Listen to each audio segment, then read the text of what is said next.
It is time for the finale. Time to end this fantastic run with this little car. Welcome everyone on this new stream of beating Gran Turismo 2 with one single car. This is the final episode of the Kaira ZZS Coupe run. Only two events remaining. Two events. The 90 lap Laguna Seca and the 50 lap endurance at special stage R5. And this car is going to do those events in this stream and end the run completely with all events completed, or at least almost all events the car can do, as it's not possible to beat the test course event in the Turbo Car Cup, unfortunately, because it cannot reach the required speed to beat the race, unfortunately. Anyways, it is time to go one final time here in the endurance and go for the final two events. Again, 90 laps at Laguna Seca and 50 laps at special stage R5. I'm gonna start with Laguna Seca, as I always want to go for R5 as last one. So let's go. Let's go with Laguna Seca. Here, before it even started, notification gang. Yo, notification gang. How much potential PTSD did I just instill with the news of Like the Wind Endurance? So, the Like the Wind Endurance in the A-Spec mod, I have to look at all the opponents that can appear, because I am used to the HKS Dragster that is known for, or at least I know it for having like an acceleration that is insane. In fact, I always have fear whenever I'm in the straight, because like the car goes insanely fast, and 2.459, give me a bit of time, to 96 and 670. There we go. So I was saying, because it has an insane acceleration, the Dragster in the test course event. But if there are cars that are similar in top speed, similar to the HKS Drag, like I have to understand how the AI works in test course when it comes to overtaking. I need to understand a bit better the lines they can use to overtake. And that is all.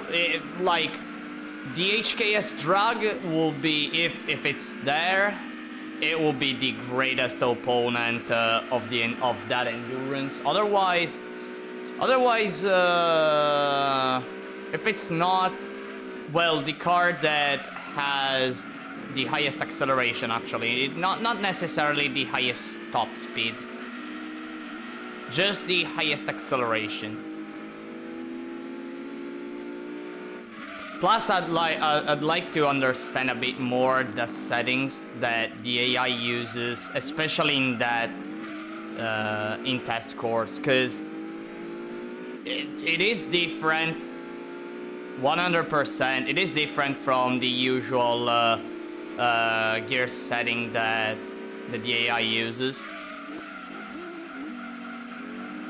But yeah, well, once the 1.2 update newly added the Mazda 767, they added the 767B, And Suzuki Scudo as well. Oh.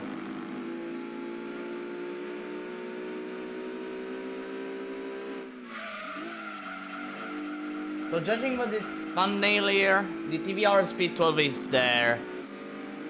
TVR Speed 12 there. 767B and the Scudo. Oh dear. Okay, then the Scudo will be the strongest opponent of like the win. 100%. But the fact that it's pretty wide, the car,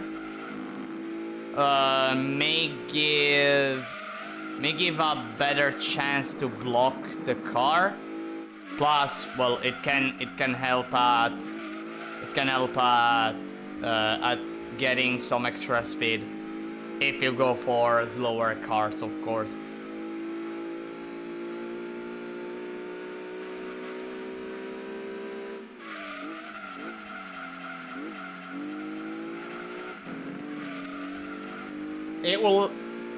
It's likely it will have to pit in a lot. Also, it's 40 laps, not 30. 40 laps, so okay. Maybe the 180 SX might be able. It might be able. Again, I cannot know until I actually try that endurance and go for actually checking the car stats, the speed they reach, the speed that I need to be at while doing the corner in order to get closer to the opponents, etc., etc.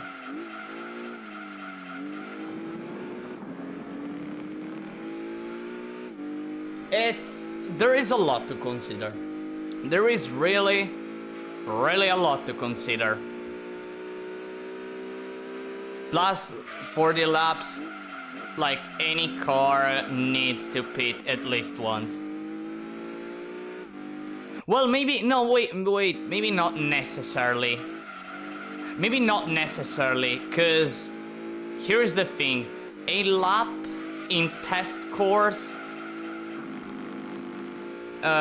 is a 40-second lap. It's a track where you can do a 40-second. I don't remember a lap at test course on average. I don't remember anymore. But if it's less than a minute, then like the Kaira might be able to pit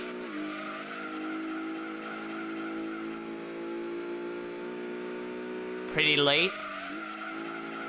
Maybe it can do even 40 laps. It cannot win, but cars that have an average of 20 laps may be able to pit at 25.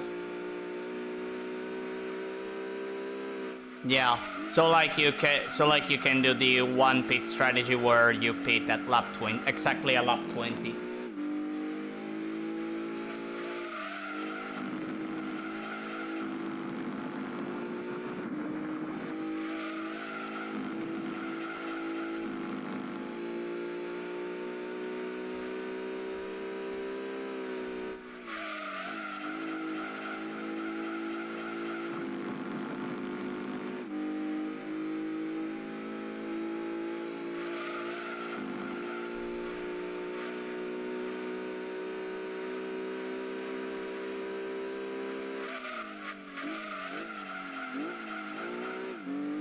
I'm going to do like the corkscrew as safe as possible, because I don't want to have the same problem I had in the Rome Endurance. For all of you who haven't seen it, in the last stream where I went for 3 endurances, the first one, the Apricot Hill Endurance, Grand Valley Endurance, and And lastly, I did the Rome Endurance literally near the end of the Endurance, with the Toyota GT1 being behind me, like a few seconds behind me. I made a spin, the only spin of the Endurance, and like being 15 minutes near the end, I was like, no, I don't want to lose the race. I don't want to lose the race because of a spin. So I'm gonna go as safe as possible in the corkscrew, especially in the last, when I'm gonna have orange tires. As long as the car doesn't jump too much, it's fine.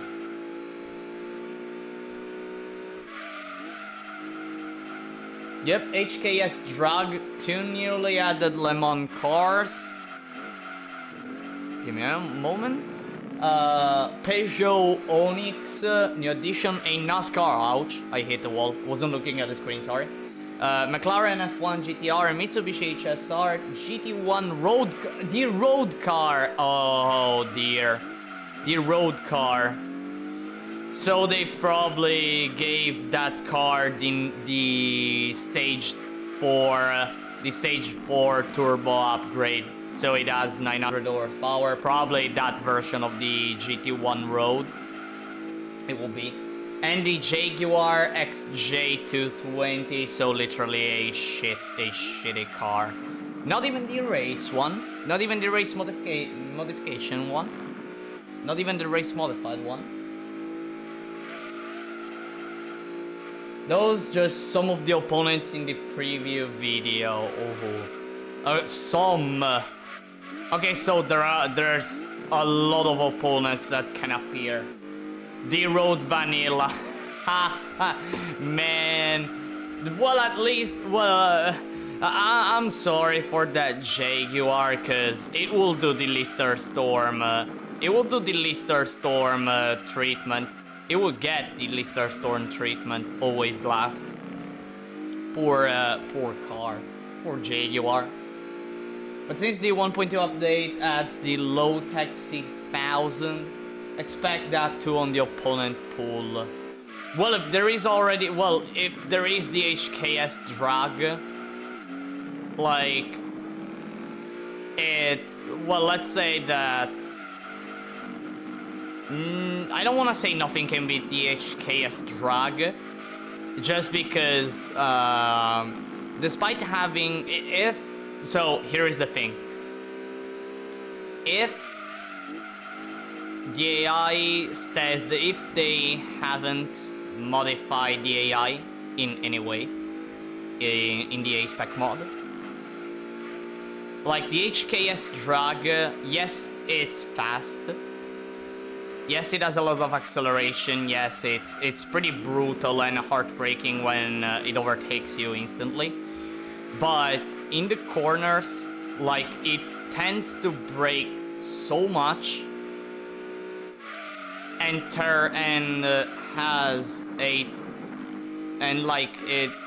it's really hard to turn with that car, and even the AI struggles so much that it goes a bit more wide than usual with that car while doing the corner. So instead of being right at the center or slightly a bit on the inside, it has to go outside, so it loses a lot of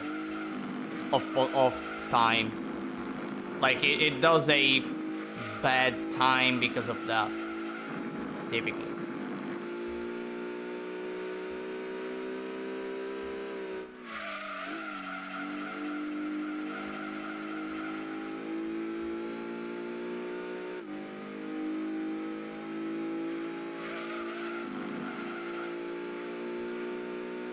Since there's likely to be new corkscrew time. Alright. That's what I don't wanna do later in the run. Since there's likely to be new parts, who knows? Though I know for a fact in my run of LTW, the Jag was last. I saw the AI cars in the video driving very close to the bottom edge of the corners of test course. Sometimes driving along the middle. If they were going for the inside, probably they were overtaking. I don't know, but I'm just guessing. Speaking of the Lister Storm, the road car got added. No way, it's in the game. It's actually in the game. The racing Lister Storm is actually the road. It's the racing modification of the road car. It's in the vanilla game. Unless they added another model of the Lister Storm that I'm not aware of. But it's in the vanilla game.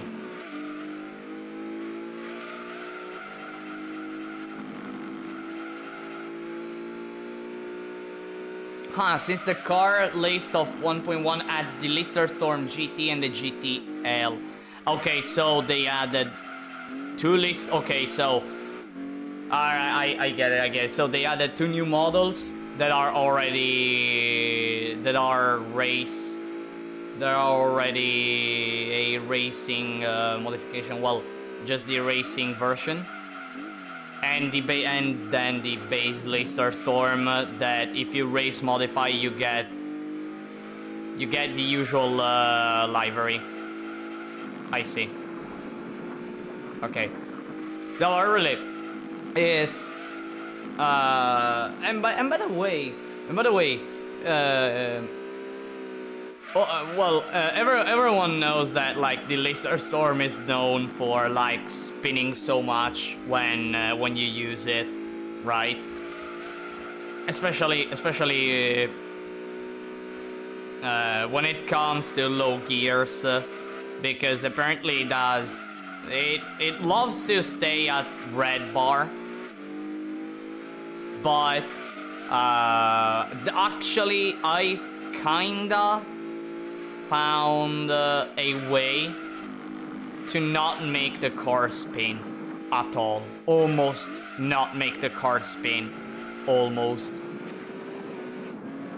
Like there is still a chance that if you're not careful enough you spin. But like I found a way, and actually technically it makes the car a lot worse. But you don't spin. And when I say it makes the car a lot worse, I mean I just make the car accelerate. I just make the acceleration of the car worse by a lot. So much that, ouch, I'm constantly hitting the wall. I'm not loving this. Anyways.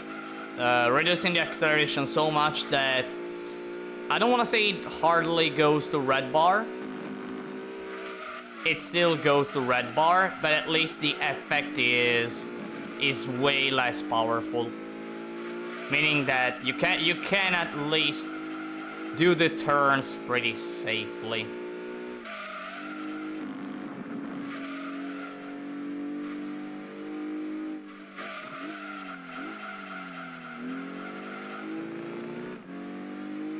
Lots of JGTC cars, GT300 and GT500 machines getting added already in one. Ooh.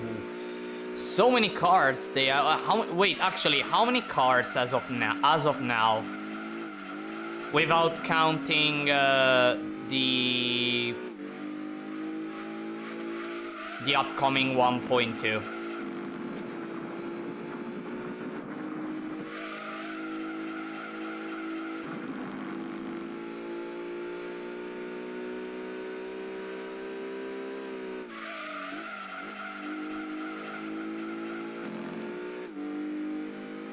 Yes, the street Lister Storm is now separate from the race car. In the store you can buy the race car With the library. Ah, I see now. Okay. Okay. I see. So now you have. Okay, so I get it. So you don't have anymore to buy the road car version, upgrade it to the maximum, and then buy the race modification. You can just buy the racing modification one, the race modified one. Oh, I see. Well, I mean, based on how much it will cost the car, well, probably will cost 500,000 credits. I imagine. I don't know how much it will cost the race car, but it's literally the same amount of just buying the road car and upgrading it to the maximum. So yeah. By the way, did they actually modify the weight of the car, the weight of the race version? Because I know that like Ponyfully never loved to change the weight to its real value, and I don't know, just wondering. About 66 cars added in 1.1. Man, 66 cars. So like if we consider also all the cars in the 1.2, man, almost like 850 cars, if not almost there. 850, or slightly less, or slightly more. Like in the game, there are 760 cars. Am I right? In the vanilla. And by the way, I know that it is required the USA 1.2 version of the game in order to use that mod. So I will need to like get it and redo everything. Well, just grabbing the licenses and period. Just that, and doing everything again. I know, by the way, that like in each version, like the licenses tests are different regarding the times that you need to do in order to cheat. I made a spin. No one's behind me, thank goodness. Anyways, I was saying, like the times are different. I don't know actually which version is the worst when it comes to do all golds.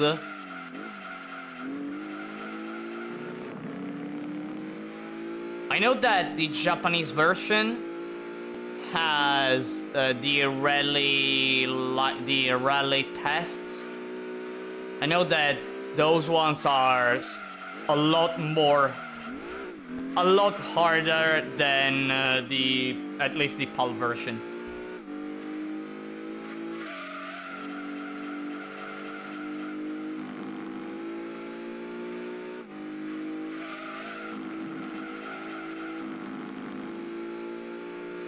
Okay, I don't see any opponent. I'm happy to see that. Happy to see that no one's behind me right now. Considering that I made that spin. I hope that doesn't happen ever again. I just need to, well, play even more safe than normal.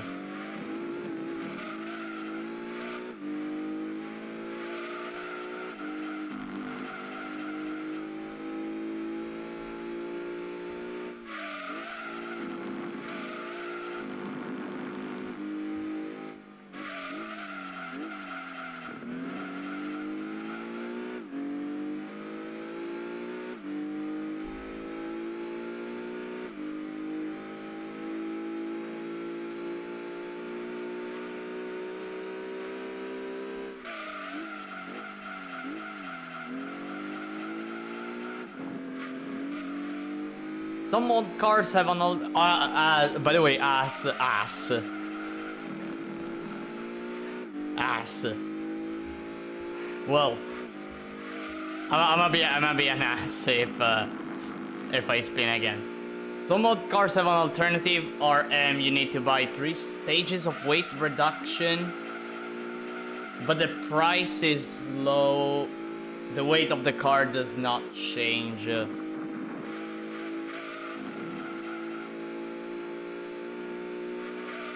So like they wait, I'm not getting it, honestly. Honestly, I'm not getting, like, well, just like the usual GT2. Like, you need to buy all 3 weight reduction modifications in order to have the race in order to buy the race modification. Or am I missing something?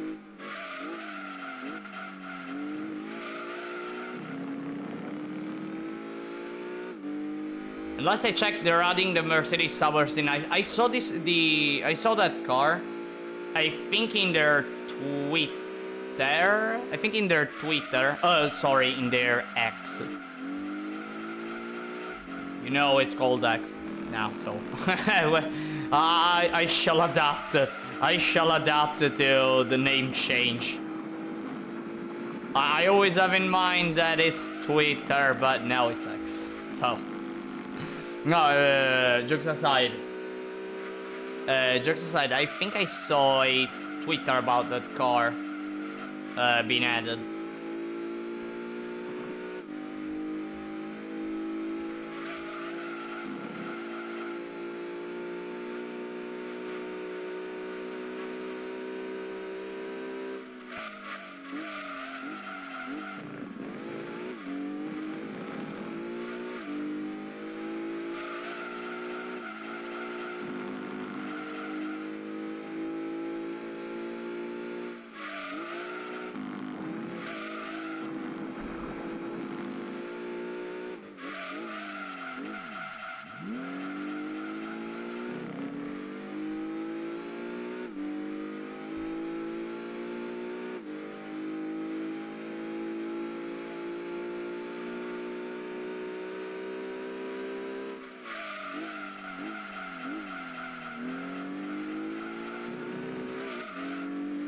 We're not calling it that. I mean, we always have Twitter in our heart. Am I right? Am I right? Always Twitter in our hearts. By the way, now, question: when Twitter, when did Twitter born? Like 2012, 2012, right? 2012, when Twitter arrived. Or 2013. I don't remember. I never used Twitter. Like I did not become a Twitter user until 2019.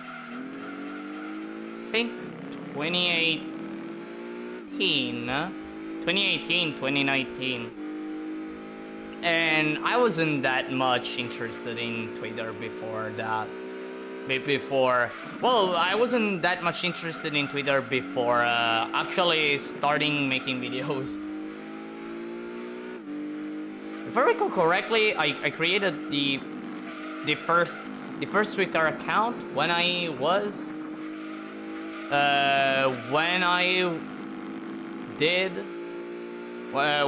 doing R-Type final content, but I don't remember the exact period. I think it was in the period where I was doing the no miss run with R9 Leo. I think with that. I think, yeah, when in that period.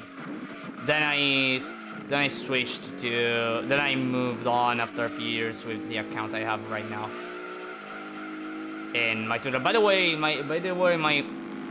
I think my Twitter is always in the description of every single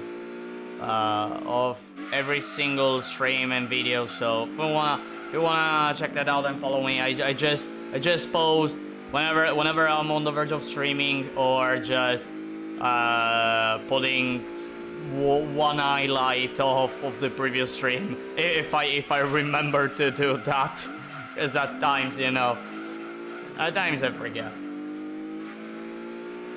Oh, and of course, many mod cars replace the endurance prizes. Won't spoil which cars are awarded for what events. No, don't spoil. I wanna do, honestly, a like blind run as much as possible. So I don't wanna get any spoilers. See, even some cars, even most cars, like, not that I don't wanna know which cars are in, but more like the less I know, the better. Cause the probably when I'm going to play that game, that mod, like the first thing I do is literally going on every single freaking dealership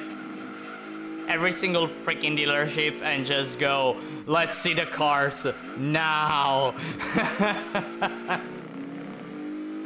Calling it peanuts.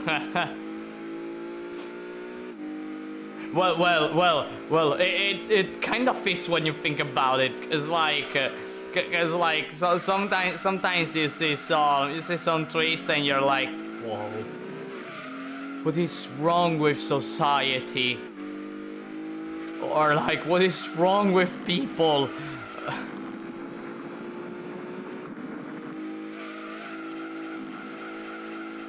But now we have a reason to do all events because modded cars can be behind just some random event. But wait, just so I know, like now there are just like endurance prize cars, like on events you can obtain multiple cars. So you have like a sort of 50-50 chance to get a car. Or just like the usual GT2 formula, everything is guaranteed, but the endurances. Twitter was first started in 2006 as prototype. Oh, in 2006. Man, just thinking the fact that 2006 was 18 years ago, everyone. 18 freaking years ago.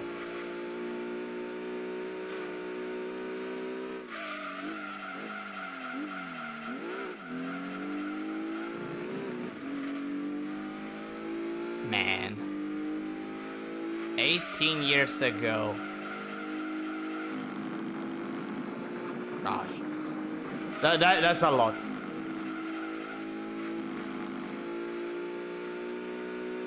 Hey, just remember, do all the events, and you'll have surprises. Oh, of course, I'm gonna do the events for sure.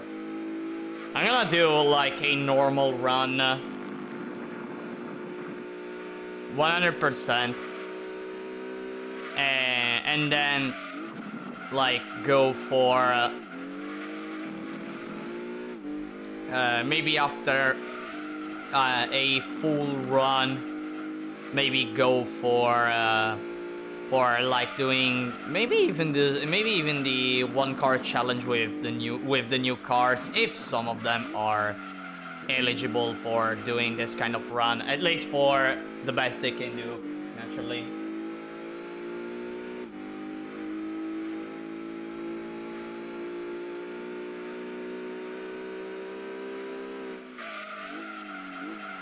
Speaking about pit strategy here, I don't know at which lap I'm gonna pit, honestly. Cause like, technically they told me Kaira might be able to reach lap 30. If it manages, actually I'll go for that. I'll go for pitting at lap 30. On the other hand, I don't wanna get red tires. I don't know, honestly. Again, maybe it will be able to do 30 laps. Well, let's see. If it's able, then it will be fantastic, as I'll just do 2 pit stops in this endurance.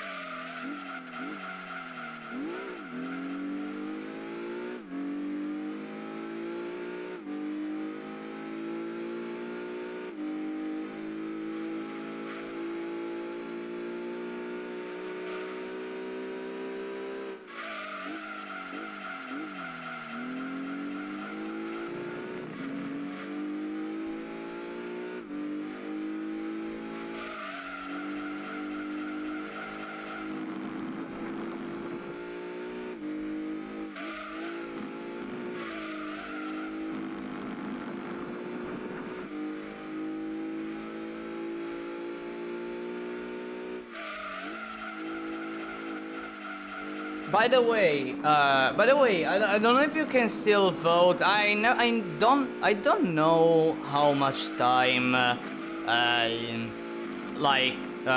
the poll, how much time the polls give to vote. But like, if it's still possible, I made a community post, like the my third last post. In which I'm letting you decide which will be the next car of the Beating Gran Turismo 2 challenge. The next season of that, and like, so like, if you can still vote, I suggest you to do so. There are some interesting cars. Such as the... Well, I let you choose between 4 cars. Those being the new Beetle GLS 2.0. GLS?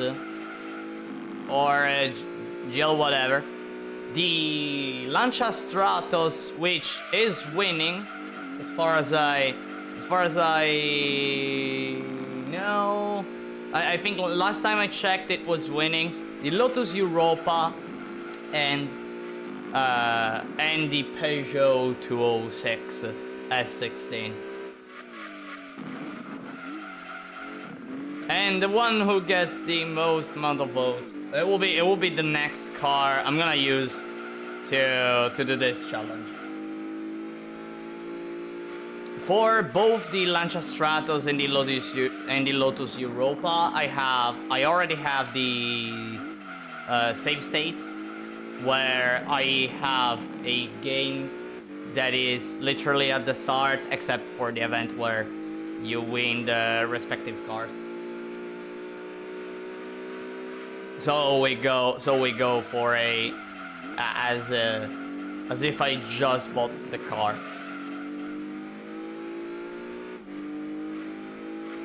As if. Well, it's still a price car, but like those two, the Europa and the Stratos, are...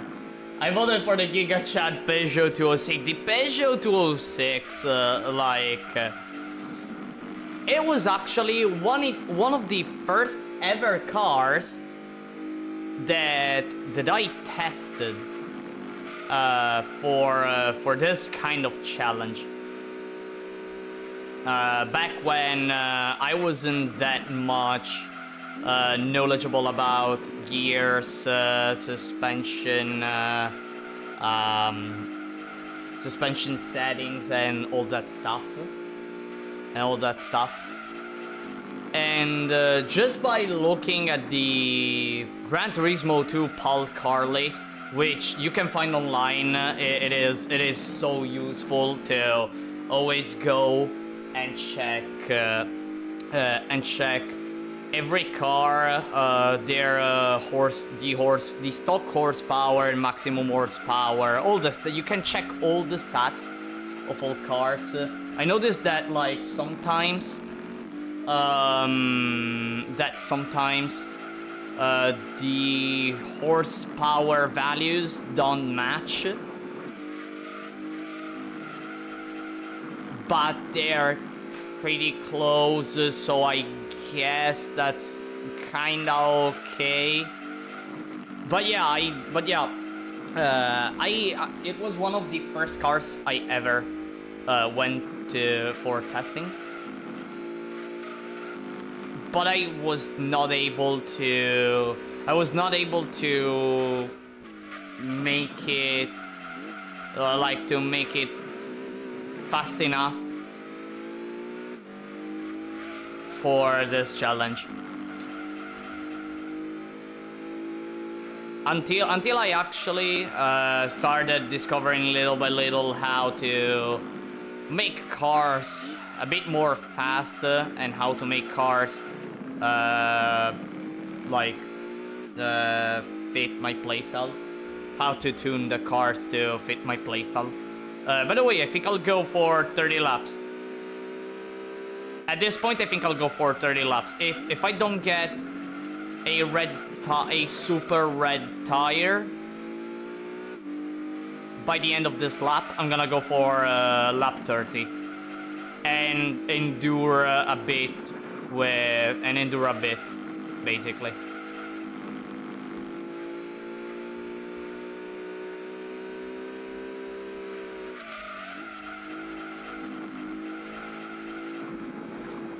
Do you know if Stratos is good for rallies in other games in the franchise? Because I couldn't adapt this one in GT2 rally events. In other games in the franchise, honestly, the only time I use the Stratos is here in GT2, so I unfortunately cannot tell. Unfortunately, but here in GT2, I noticed that it's honest opinion for the little amount of time I dedicated to that car. It's a bit hard to play with, at least for me. It's just a bit hard. The problem is just controlling the car and not making it drift, as if drift, but not for a spin. No, I don't mean about controlling the car for not spinning. I mean like for not going too wide. Either I have to find a setup for a better setup to make it more stable, or not. Well, I'm gonna, if the Stratos will be the one I'm gonna go for, we're gonna go and find it together, and find the setups together.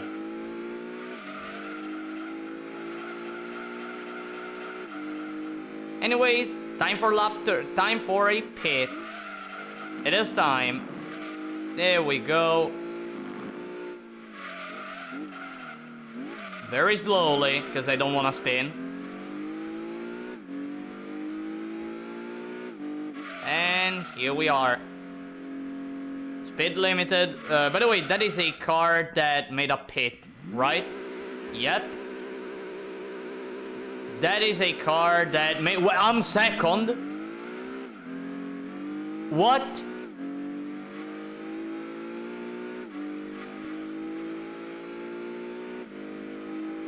I'm second. Okay, I guess. Okay, I guess. Guess I have to recover.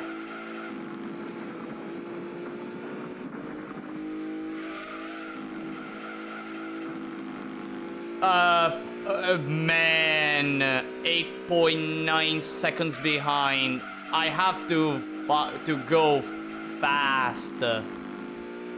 Time for a piss. Man, it took too much time to piss though. It took too much time to pee. Man, I have to run. Because not only... And by the way, those 8 seconds are probably also affected by the spin I did. I did near, like in the beginning of the race. 7.4 seconds, okay. I'm recovering little by little, but I don't like this, honestly. I don't like the fact that I'm second after a pit. Well, it feels like Rome, but honestly feels like it's worse.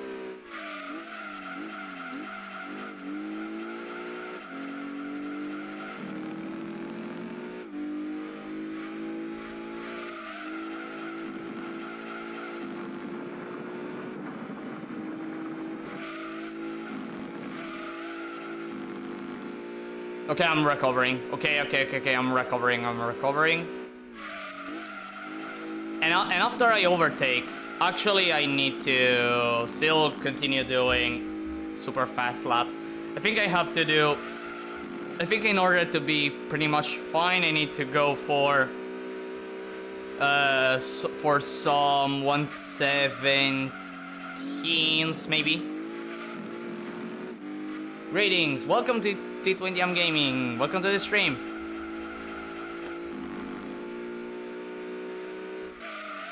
Right now we're oh wait, it made a pit.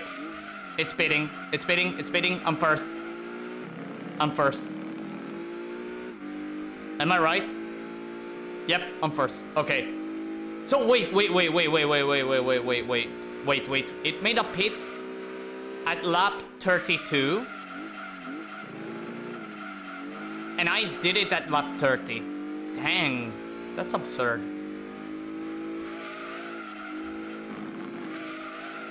Dang, that's absurd. By the way, 117.771 lap record, at least for this endurance. I don't know actually what was the fastest time I've made in this run at Laguna Seca with the Kaira. Maybe it was, I don't know if I managed to do a 116, a sub 117. I honestly don't know. Well, possibly, yeah.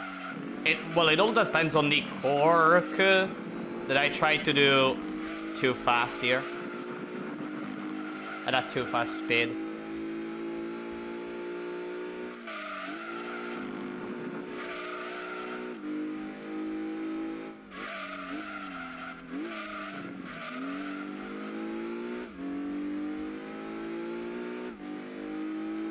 All right. Well, guess now I'm gonna still go for doing fast times, but I feel like I can chill a bit more. Now that I know that second place, that I think it was a Toyota, right? It was the Toyota Supra, the black one. It made a pit, and I probably have now maybe 15 seconds, if not a bit more than that.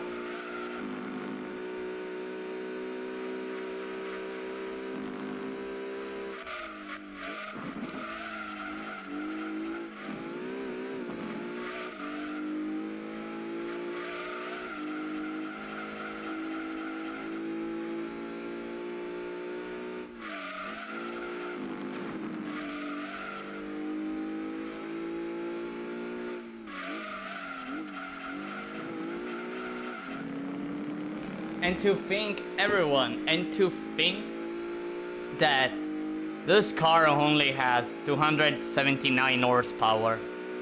To think that it can race against these cars that have, most of them have 700 horsepower. Just to think that.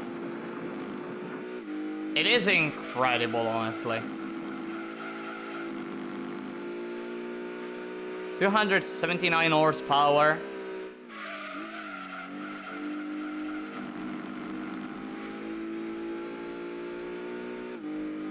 And you can beat the game with it. You can beat the game with it.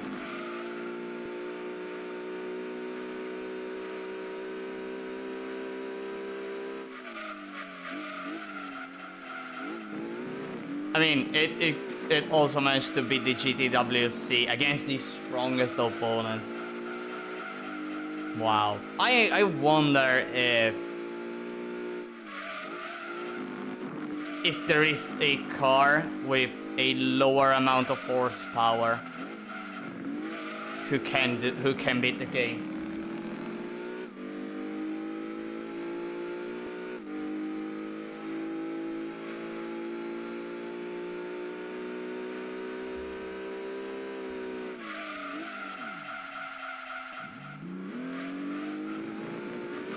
I suggested to the devs that they add new endurances with a limit of 300 horsepower, so we can use low HP cars. Oh dear.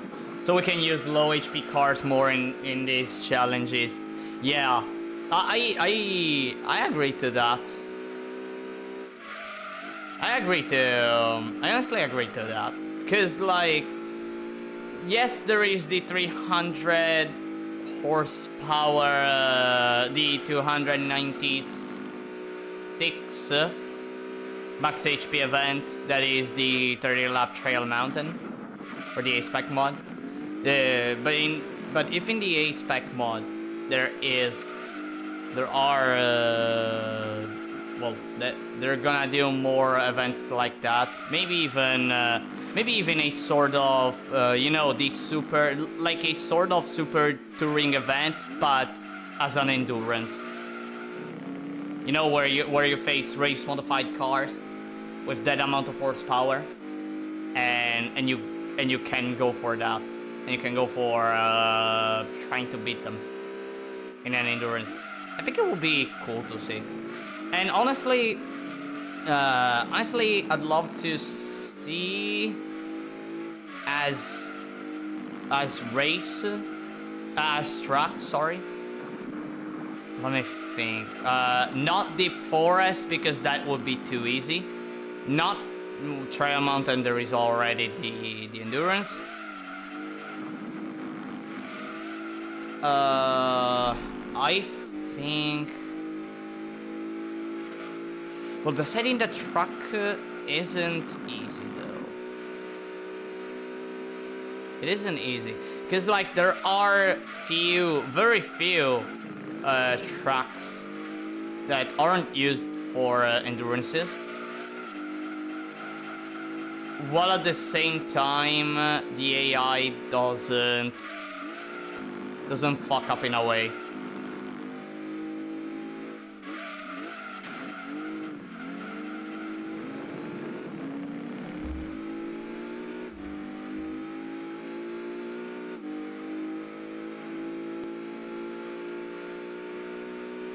Now I'm really thinking about it a lot. Cause like, from experience, I'd say midfield. From experience, I'd just say midfield.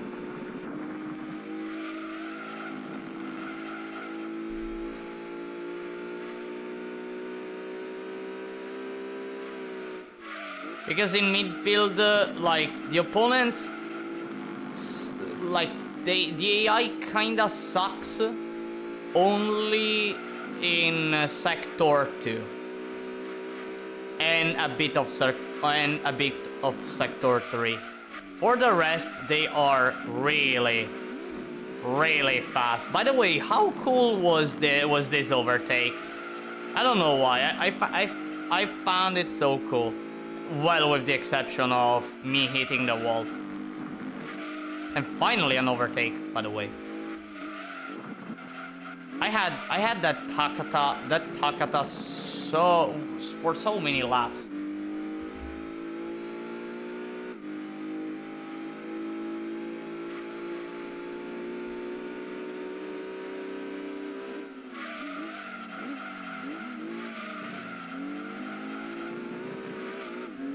Strangely, the event that I found most difficult in the A-Spec mod was the GT300.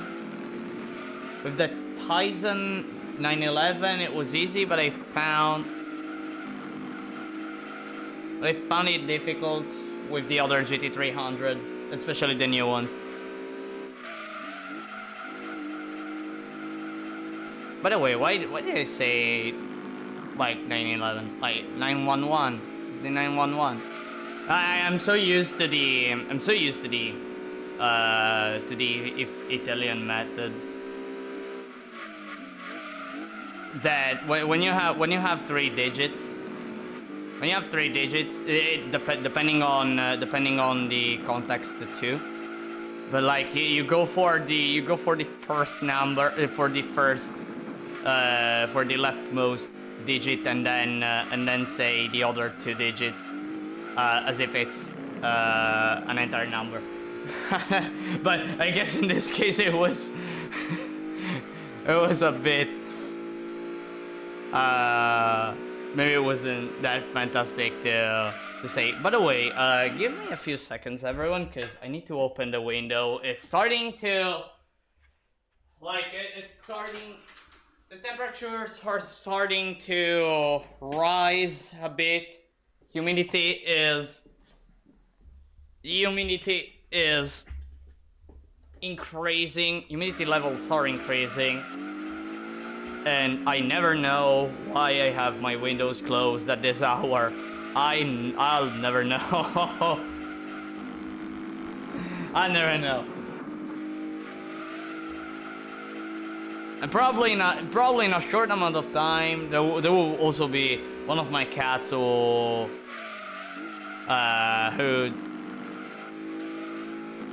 will ask to enter in my room, because there is one of my cats that whenever she hears me opening or even closing the door, just hearing the sound of the window moving, like she wants to enter in the room and like check out the window and like look outside the window.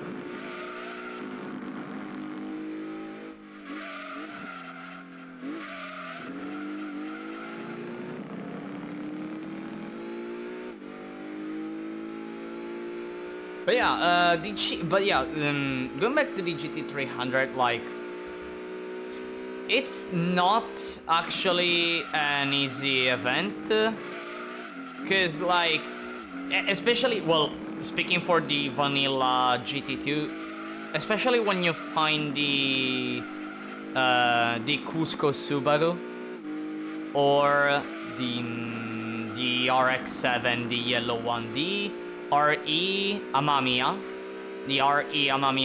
RX-7, which are the fastest cars in the GT300 in the vanilla game by a mile. Like, they are fast by a mile. The Cusco Subaru has something a bit more than the RX-7 in certain tracks, but they are tied in terms of times they're able to land each lap. And I always struggle whenever I face them, but I always want to face them.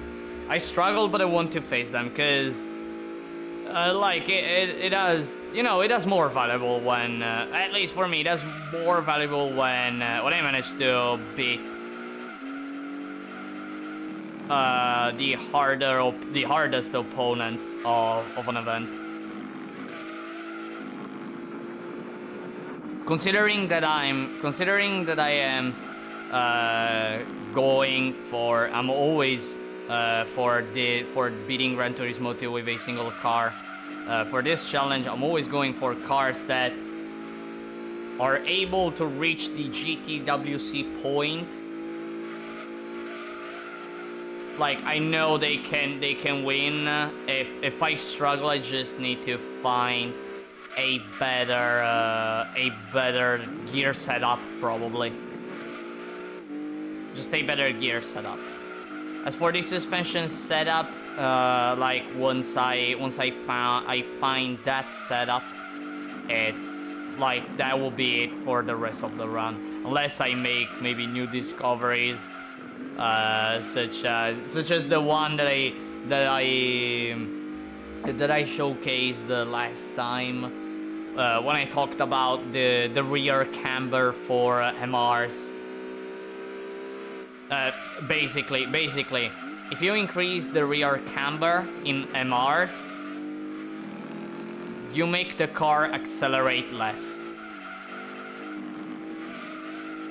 And since like by default I always went for a rear camber of 3 degrees, I was struggling. I was struggling. Well, I was struggling. I was just a tenth slower in the 400 meter. In the 400 meter test. A tenth of a second slower. So yeah. Like I didn't know. Now I know, and I'll adapt to the new settings. Right now I'm playing with the Tommy Kaira that has 0 camber degrees, 0 degrees in the rear camber. Also the spring rate affects by a little amount the acceleration of the car somehow. When I discovered that too, I was flabbergasted. It doesn't change by much, but let's say that if you go for the worst one to a good one, like you can see the difference by a few hundredths of a second, which it doesn't seem a lot. Again, these times when doing I talk about these differences based on the fact that I was doing 400 meter tests and always check the time that I got. And yeah, like it doesn't feel much, a few hundredths of a second, but when it's about a race, a few hundred of a second here, a few hundred of a second here, and so on and so on. Maybe you recover a tenth, maybe you recover 2/10, you know.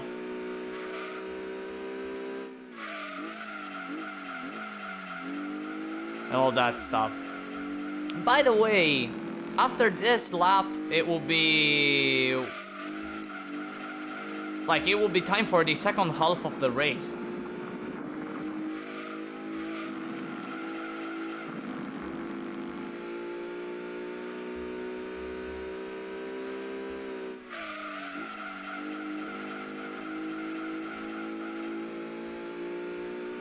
Yep. One more corkscrew and a few turns, and we will reach the second half of the race.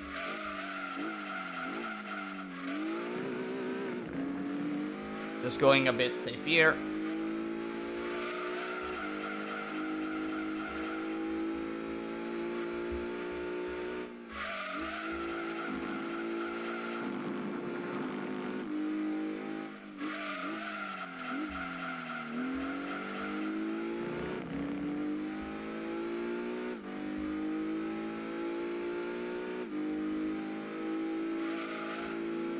Oh, by the way, hello Ray Brig. Nice to see you. Once again. Well, for the second time. Hello. When I play GT2 and rally games on Android, I use setups to make the steering stiffer to play on touchscreen. Well, I don't know how it feels playing on Android. Games such as games like GT2 or PS1 games in general. I always went for Nintendo DS games on the Android, as it is a bit more easier to control, and I don't have to press too many buttons. Well, it depends on the game, of course. So I actually don't know how it feels playing on Android.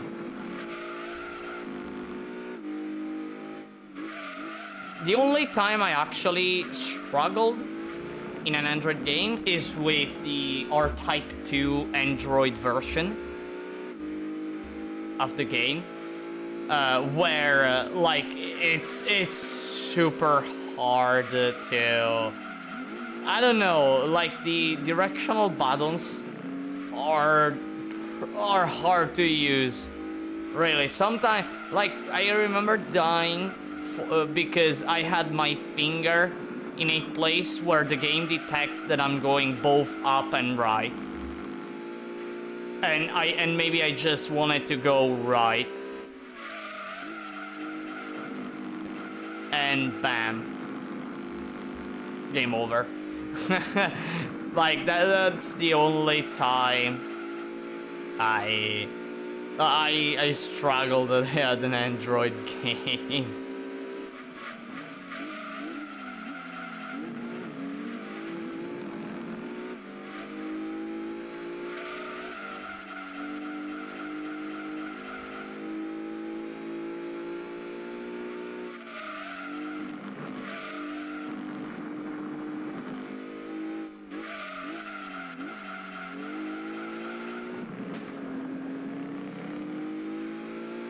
Despite having yellow tires and that Takata having green tires, like, I'm keeping up. Well, in the straight, it wins, of course, but I'm keeping it up. I'm keeping up. I mean, it's not that important if I stay in front of the Takata, of the Ray Brig, sorry. Because I don't even know which place is now. It doesn't matter if it overtakes me. But, you know, it's fun. It's funny whenever one manages to block an AI. Or play a bit with it.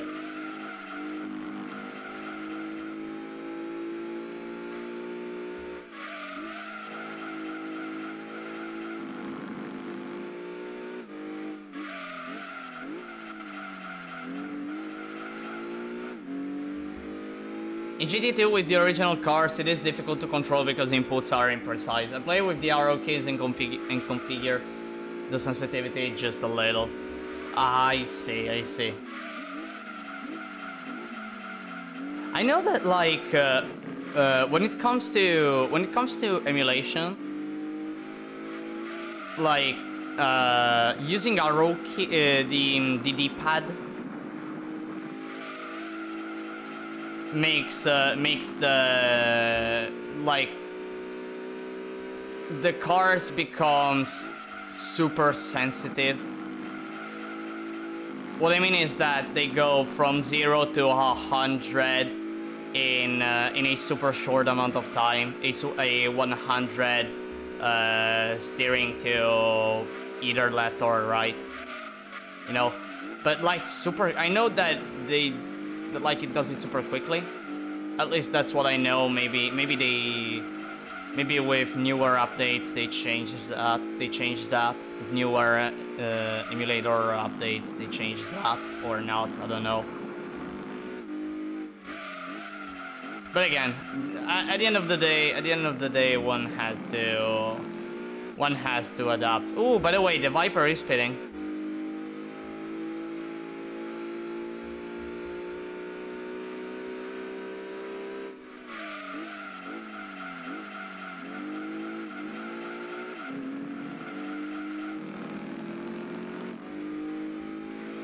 I'm so used to like play with the D-pad when it comes to PS1 games and PS2 games, by the way, and PS2 games. I'm so used to play with the D-pad that Really, I can't think of myself playing with analogs. Unless it is necessary. Unless it is necessary in order to play the game.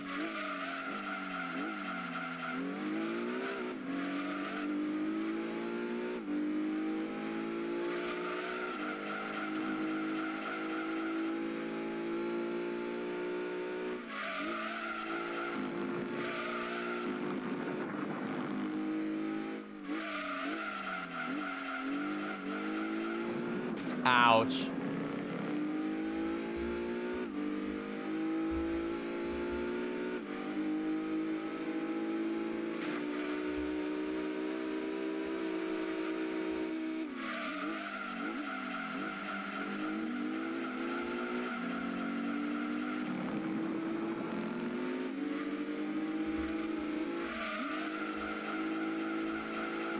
Ouch again. Well, I can feel that the car doesn't turn that much anymore.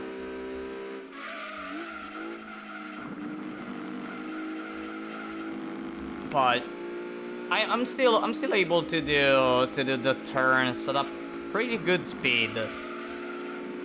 If I have to be honest. Maybe I have a bit of difficulty in the cork. I guess that's fine. And right now, I think like the ray brake. I think I'll let the ray brake pass because I don't want to have trouble in the corkscrew. If it goes on, if it tries to overtake on the outside while I'm doing the corkscrew, I'll be screwed. I'll be screwed. 100%. It will result probably in a spin. Meanwhile, I can't stand D-pad unless I'm playing a classic RE game or survival horror with tank controls.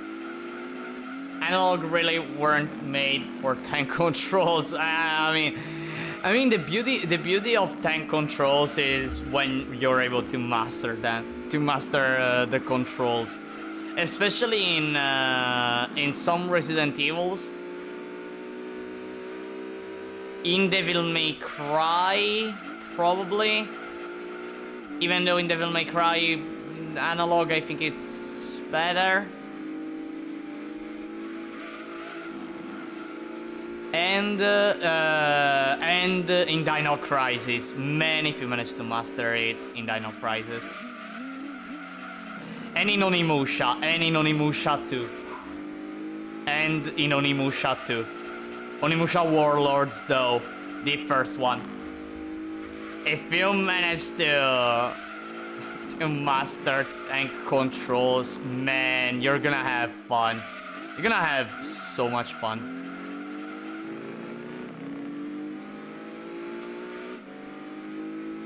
Ouch.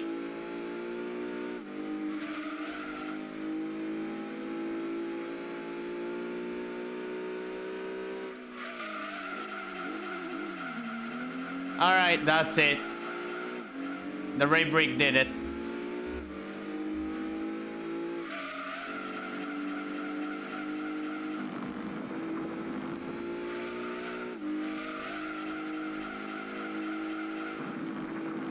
But with racing games, it's always analog.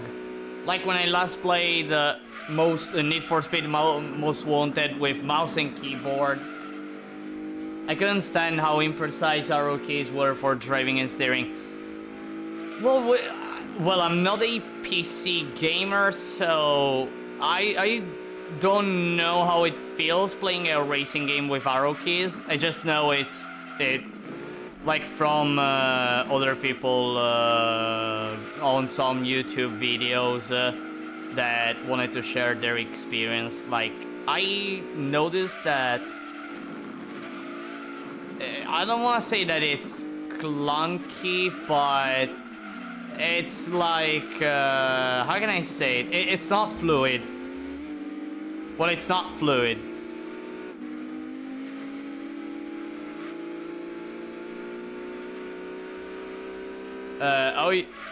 That's a game I should one day revisit and pump it full of mods. Well, Most Wanted is a good game. Never played Most Wanted. Only Need for Speeds I played were Porsche Unleashed or Porsche 2000. I never remember. I think Porsche 2000. It was, yeah. Underground 2. Carbon, my childhood game, my childhood Need for Speed, and I think I played another one. I think I played another one, but I never remember. Oh, and I tried Need for Speed Heat. I think it was Heat, Need for Speed Heat, where by the way I was playing the game as if it was an old Need for Speed, but then I discovered that there was the gacha, and I had so many tickets for the gacha that I literally found an easy exploit to basically grab a car and tune it to the maximum possible in the game, or I think Payback. Oh, then it was Payback probably. Okay, then it was Payback.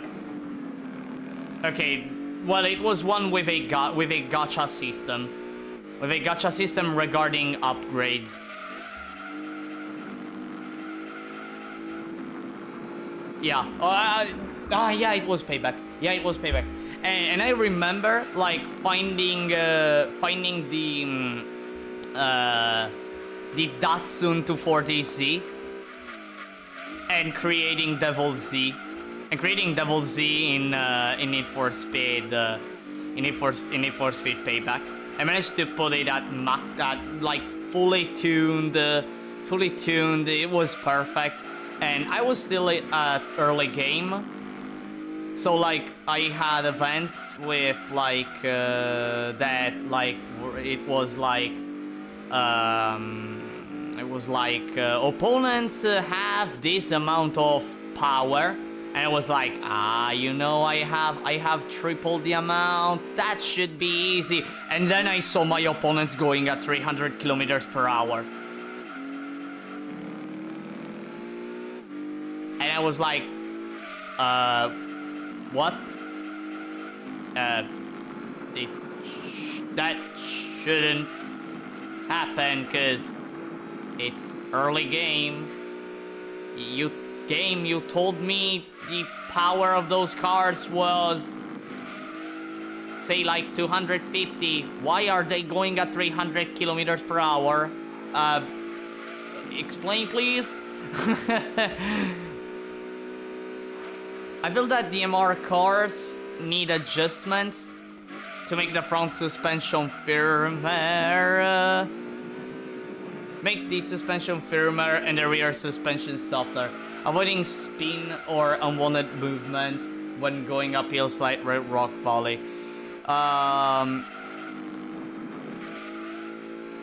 So when I have to set up a car, I always treat an MR suspension wise. I always treat an MR as if it's an FR.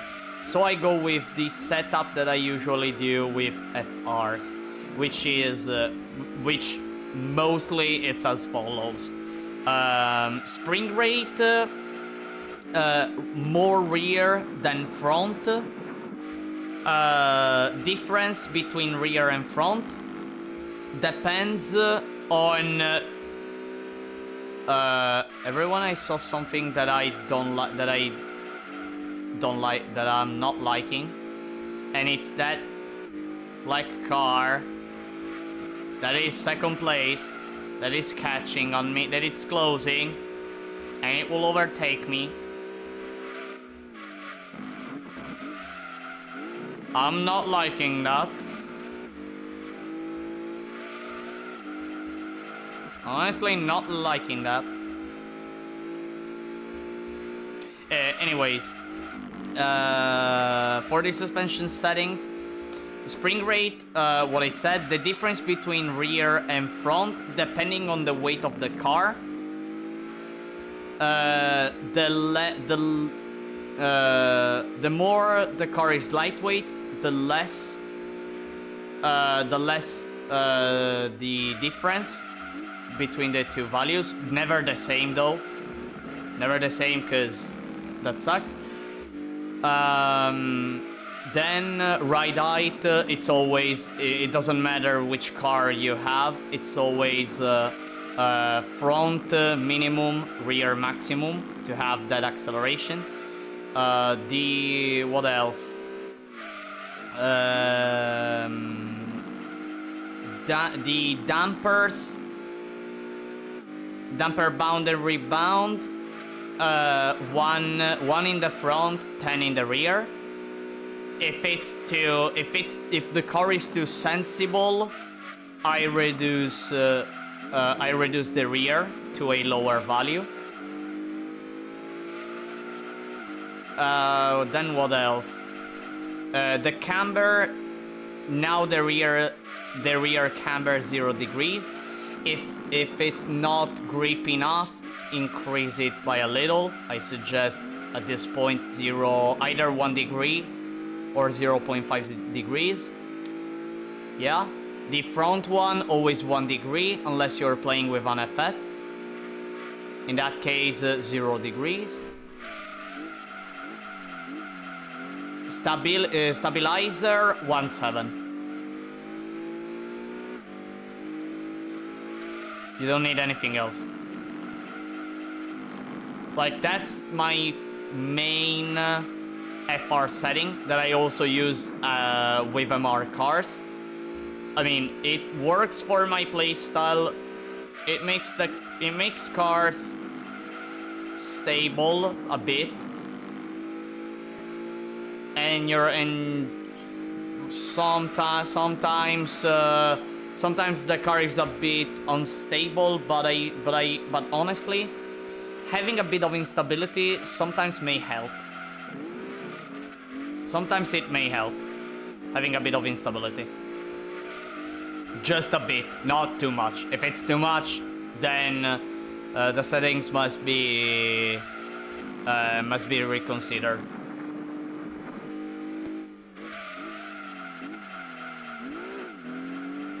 DMC didn't have 10 controls, but I get it. Dino Crisis, yeah, especially when you can shoot and aim at the same time.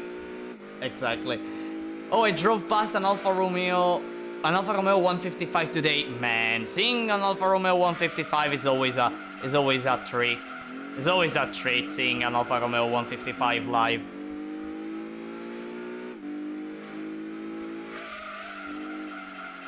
It's always fantastic seeing that car. Seeing an Alfa Romeo in general, unless it's the 158. I don't know. I don't know. The 158. Well, honest thought here. The 158 didn't get enough love from people.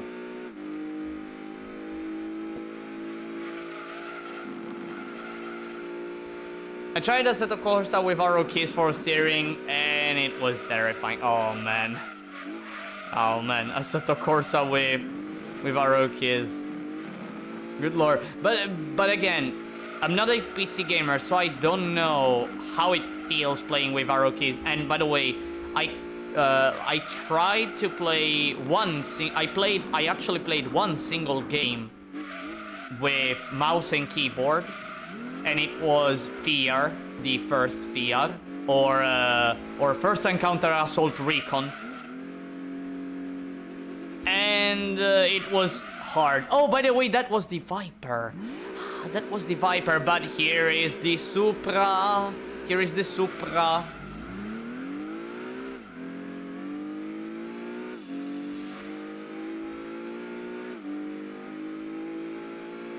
Hito, I miss it so much. I should get it again. I remember me and a friend playing it.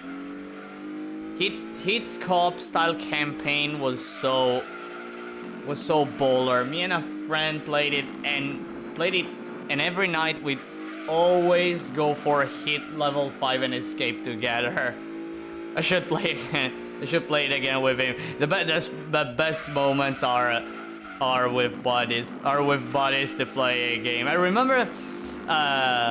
Speaking of co-op, I remember like playing a co-op game with a friend. The game was Zombie Army 4.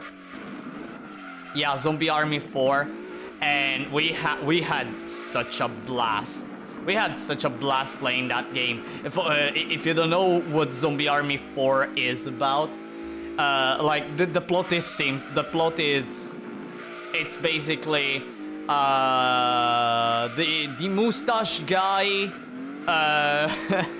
returned from hell with an army of zombies. Stop the mustache guy. Stop the mustache guy and his zombie army. That's it. And what's funny about the game is that it's a mix of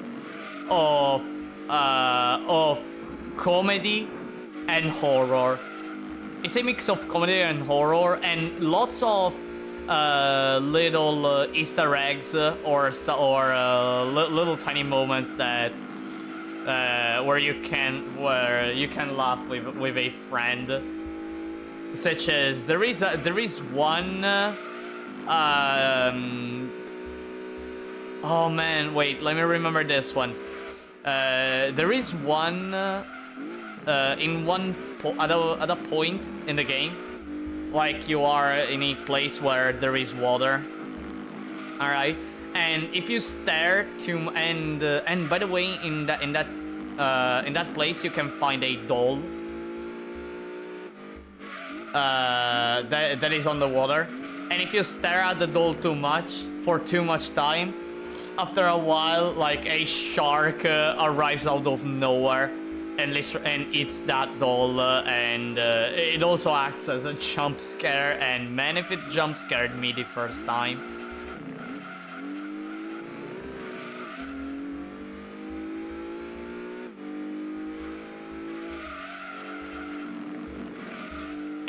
And something I didn't know until recently, but apparently in Underground, the more style stars you have, the heavier and thus harder to drive your cars get.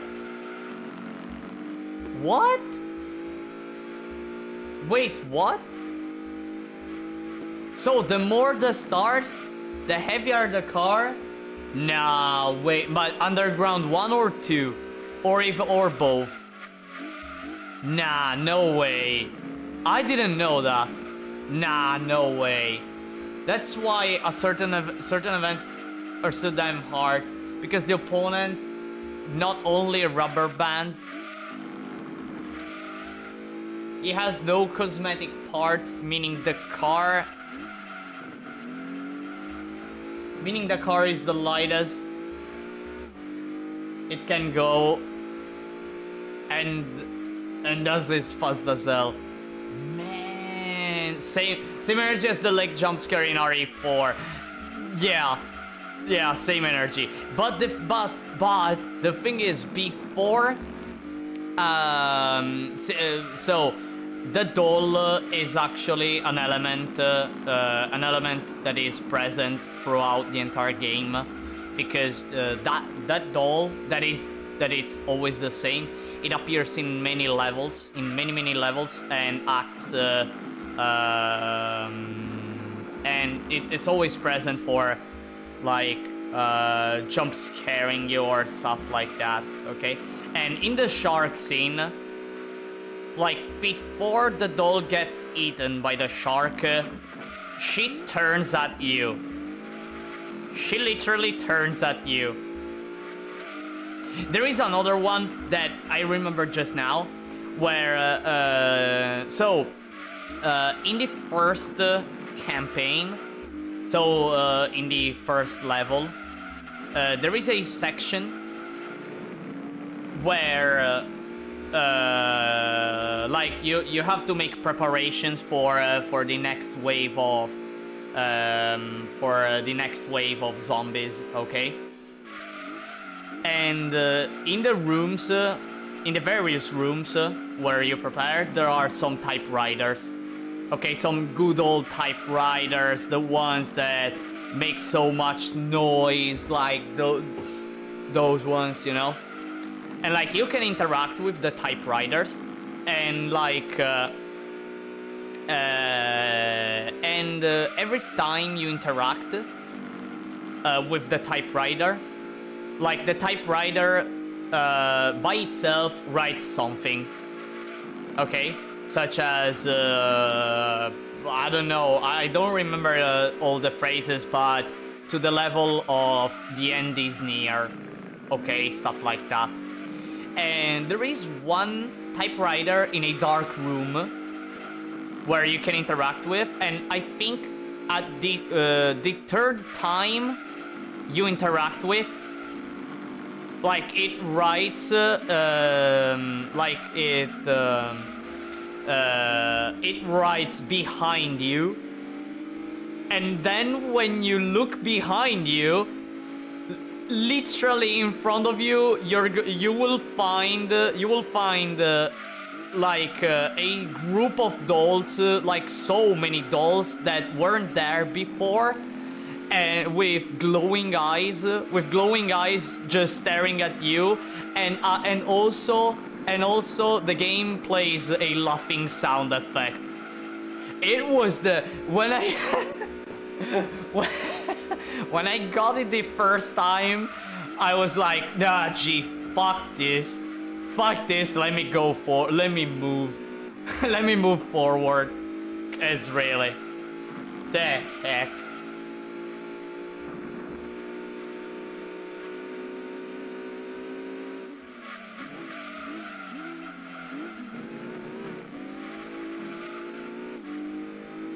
Yeah, apparently it was in 1, didn't check for 2. Okay, so in 1. Alright. Well, I wonder if that is the same for 2. I know that, like, in Underground 2, like, I remember that you can beat the game even with your starter car, because, like, the opponents you face are always determined by the car you have, and never by the difficulty of the event itself. As far as I know. Then again, I may be wrong. Because I remember always going for like a... not the starter car, but when you have access to pick a second car for the level 2 cars. I remember doing the entire game with a level 2 car, tuning it to the maximum possible, etc., and beating the game with it, because I loved that car. I don't remember which car it was. I don't remember. If you ask what was my first, what was my starter car,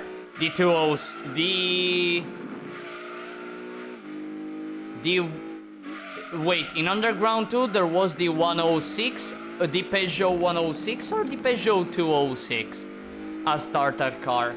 Either way, one of those two.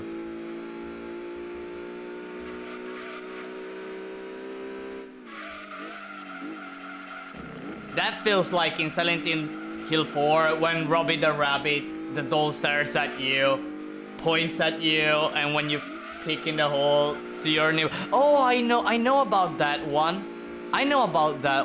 It's one of the few things I actually saw about Silent Hill.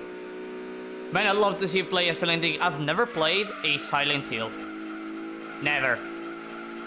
And I remember one day telling this to my brother, to my older brother, and he looked at me. He looked at me and he was a lot concerned, to the point he told me heresy.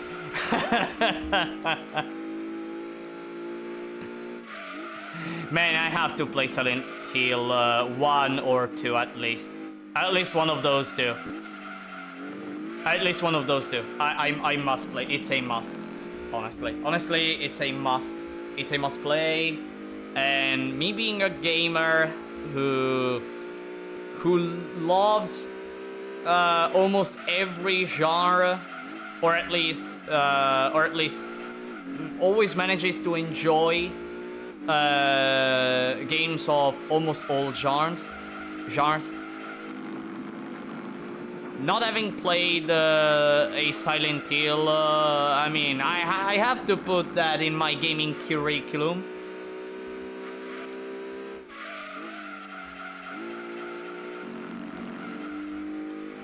By the way, lap 69, nice.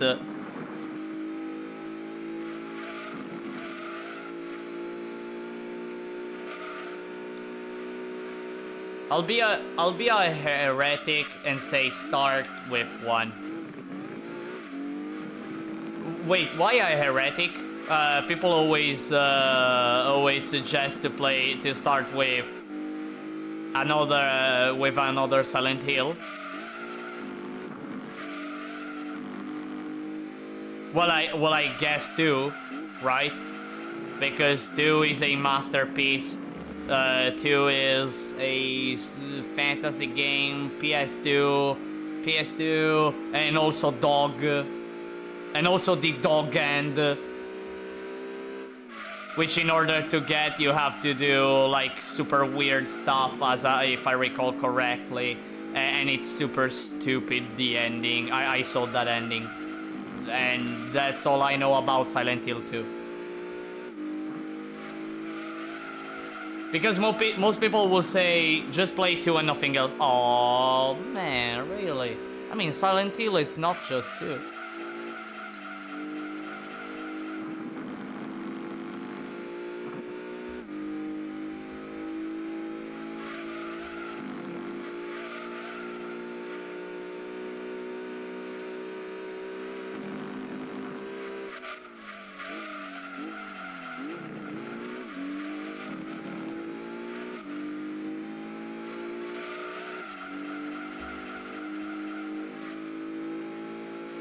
So I will instead say play 1, then 3, then 2, and if you want 4, and then you will have experienced the peak Silent Hill.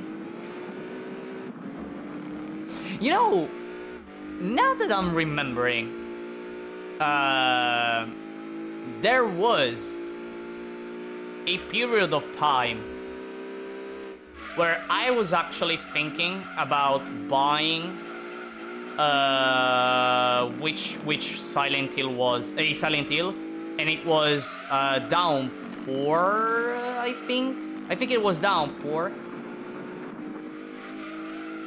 I think it was that one, either that one or the one before, or the one before. I never remember, because like I had that in mind when probably I was Probably I was 15 when, either 13 or 15, when I was thinking about buying it, because you know, me being a gamer, always going to GameStop, always looking at every single fucking game the GameStop had, and always considering about games to buy, but I literally think like a woman that goes to a shop, looks at all the dresses, doesn't buy a single one.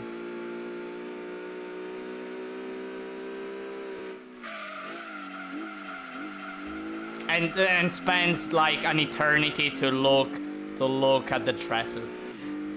I don't know, I'm the same, but for video games. I'm the same. I always look at the games, and I'm like, man, this game, I know this game. Wow, very cool game. Very cool game. Oh, wow, this game. Shall I buy it? I don't know. Nah, I'll not buy it. After a decision that takes so much time.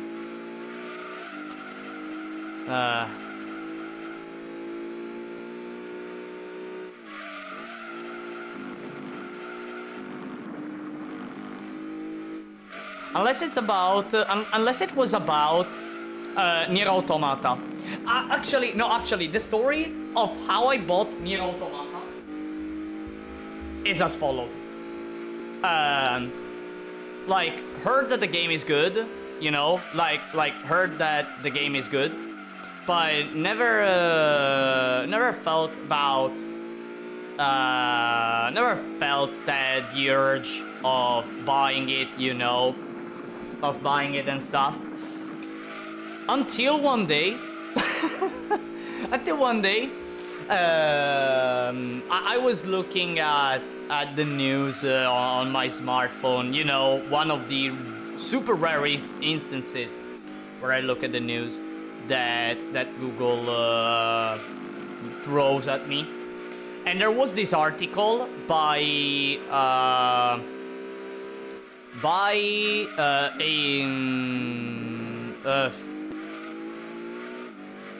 an Italian game journalist. Yeah, by an Italian game journalist.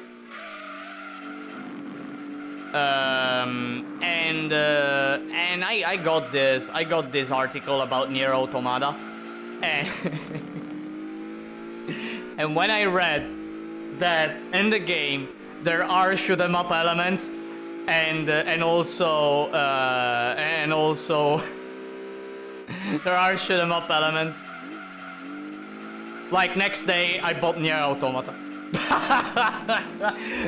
and by the way, the cashier who served me, when he saw that I was buying Nier Automata, he looked at me like he had a super smile in his face. He looked at me right in my eyes, and he went like, "A fine choice, a really fine choice." And I was like, and I told him, "I know." And I bought the game.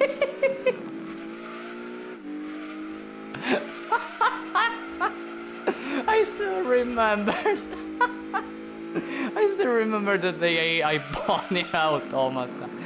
What a day. Ah, man. Ah, what a day.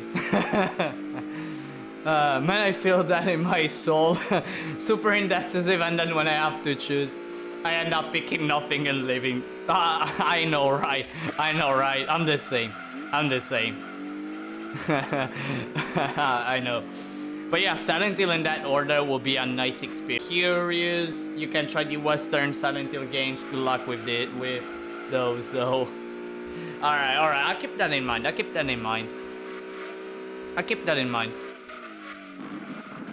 The order of play. So 1, 3, then 2. You know, it feels like Onimusha. It actually feels like Onimusha. Cause like, it's literally like Onimusha, and I tell you why. First and third game are connected. You know, are connected. The second game is a sort of standalone, and no one talks about the fourth game. And most people don't even know Onimusha 4 exists. And just to tell you how rare it is to have a copy of Onimusha 4, at least here in Italy. Was that lag? Damn. Wait, why? Wait, lag?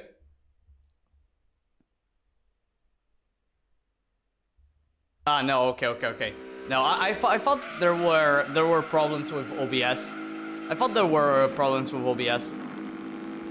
Because now it's kind of rare, but it happens that some frame get dropped. It's super rare nowadays.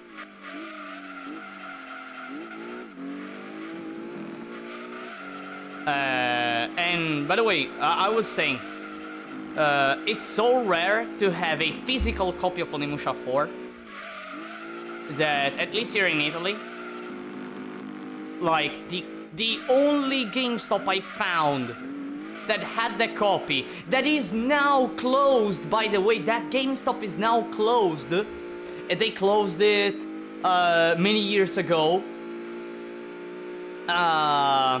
He had a physical copy of Onimusha 4, or aka Onimusha Dawn of Dreams, that has only the text in the back. It has the text in Spanish. I think it has the text in Spanish. Wait. Let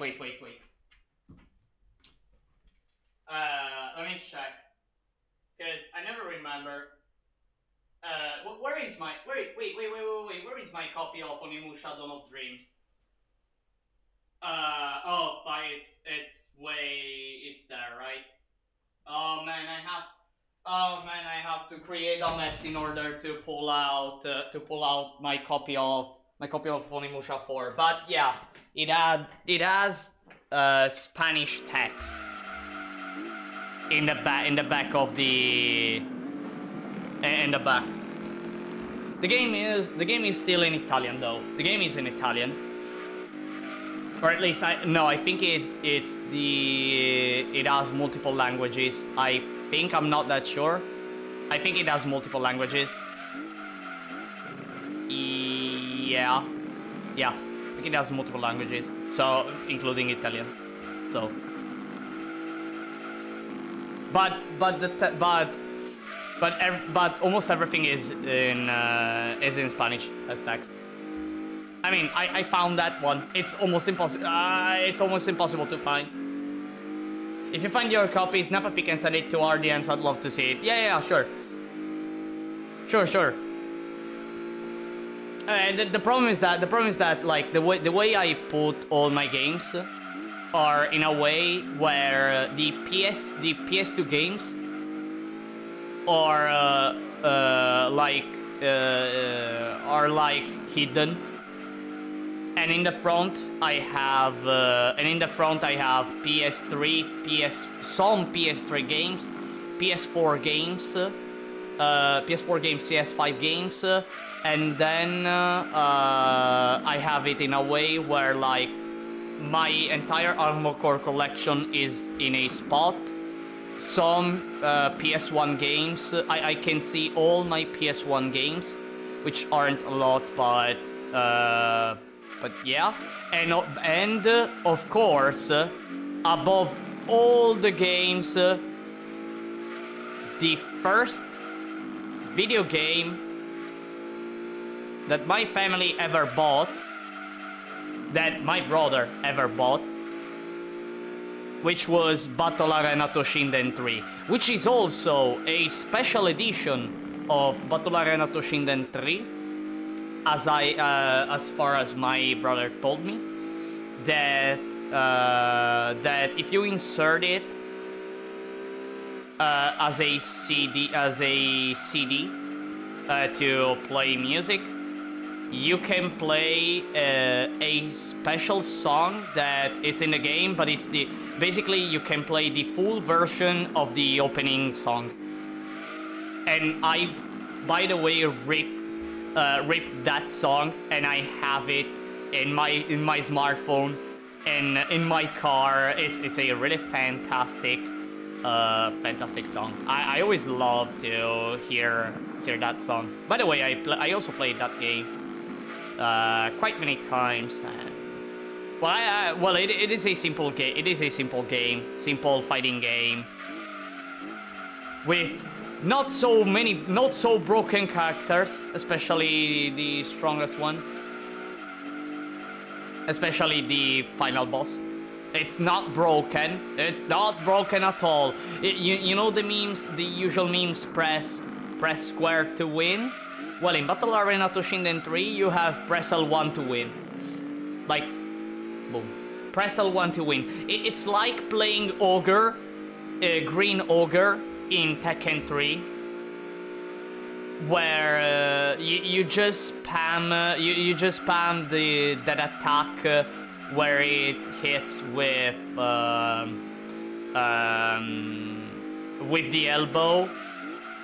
the elbow, and you win basically, and you basically win because it has so many properties that attack. Or stuff like, or shit like that. Man, all of this is making me nostalgic to play classic PS2 games. I remember at one time I had no mobile data at work, and since there's so many dead hours at work, I take my laptop to work and play.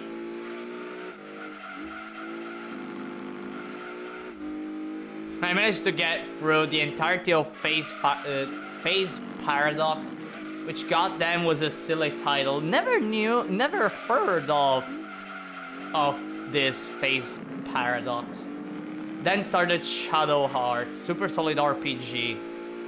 Even this one, never heard of that. Tekken 3 Ogre and the waning moon into jumping down aches. Exactly. Exactly.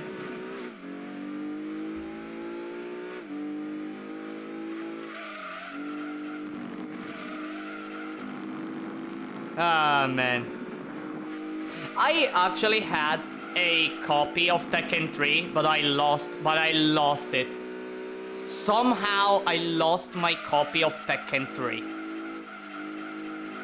And I lost it when I was 6 or 7. Probably. Yeah, I was 6 or 7. I lost it. Man, I feel sad. On the other hand, I have the Soul Blade CD. I have a physical CD. Unfortunately I don't have the I don't have the physical box of the game. I only have the CD of Soul Blade. The first Soul Calibur.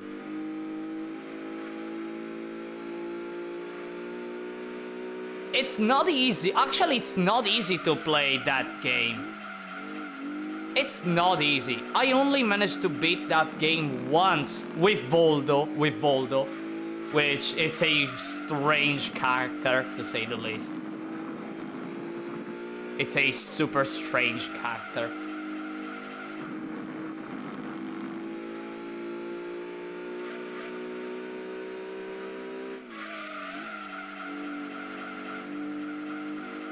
Which, by the way, Voldo is Italian now that I think about.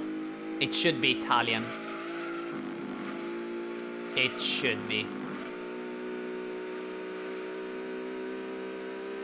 I love his combat style. It's stupid. It's really stupid. Survival horror style interactive sequel to a shoot 'em up from the PS1. Survival horror style interact. Okay. Survival horror style, I see. A Telltale style game where most of what you do... Wait. Where most of what you do is make decisions and you either pick the right one or choose the wrong one and die. That's about it.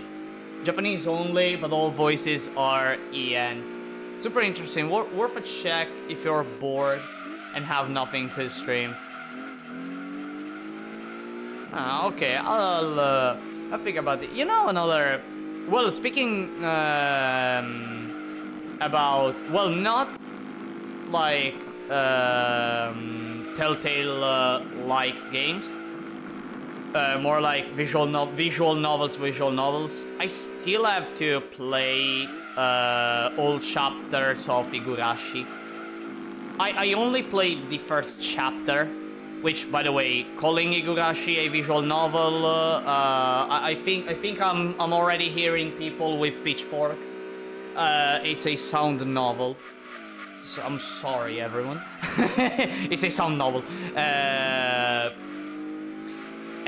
But yeah, I still have to play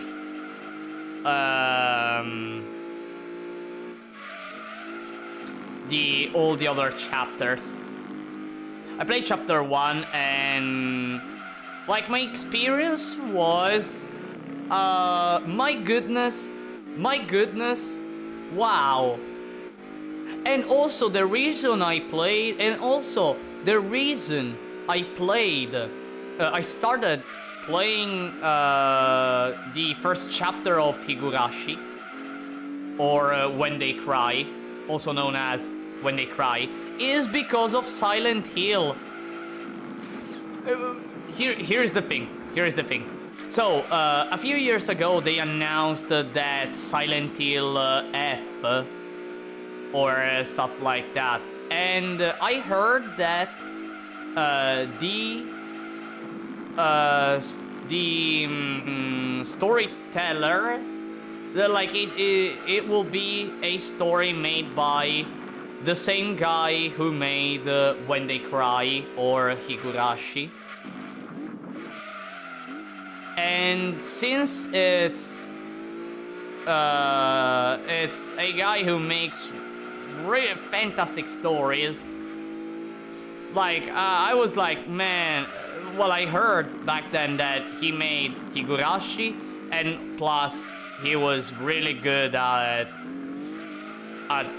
creating horror stories, and yeah, I started, and since I then heard that Higurashi was a sound novel and not a visual novel, I was like, sound novel. I love sounds. I wonder if it will make me if it will make me become a scaredy cat. And who boy if he managed to. Who boy. Man, if I was scared whenever I was playing the game, whenever I was going forward and forward and forward.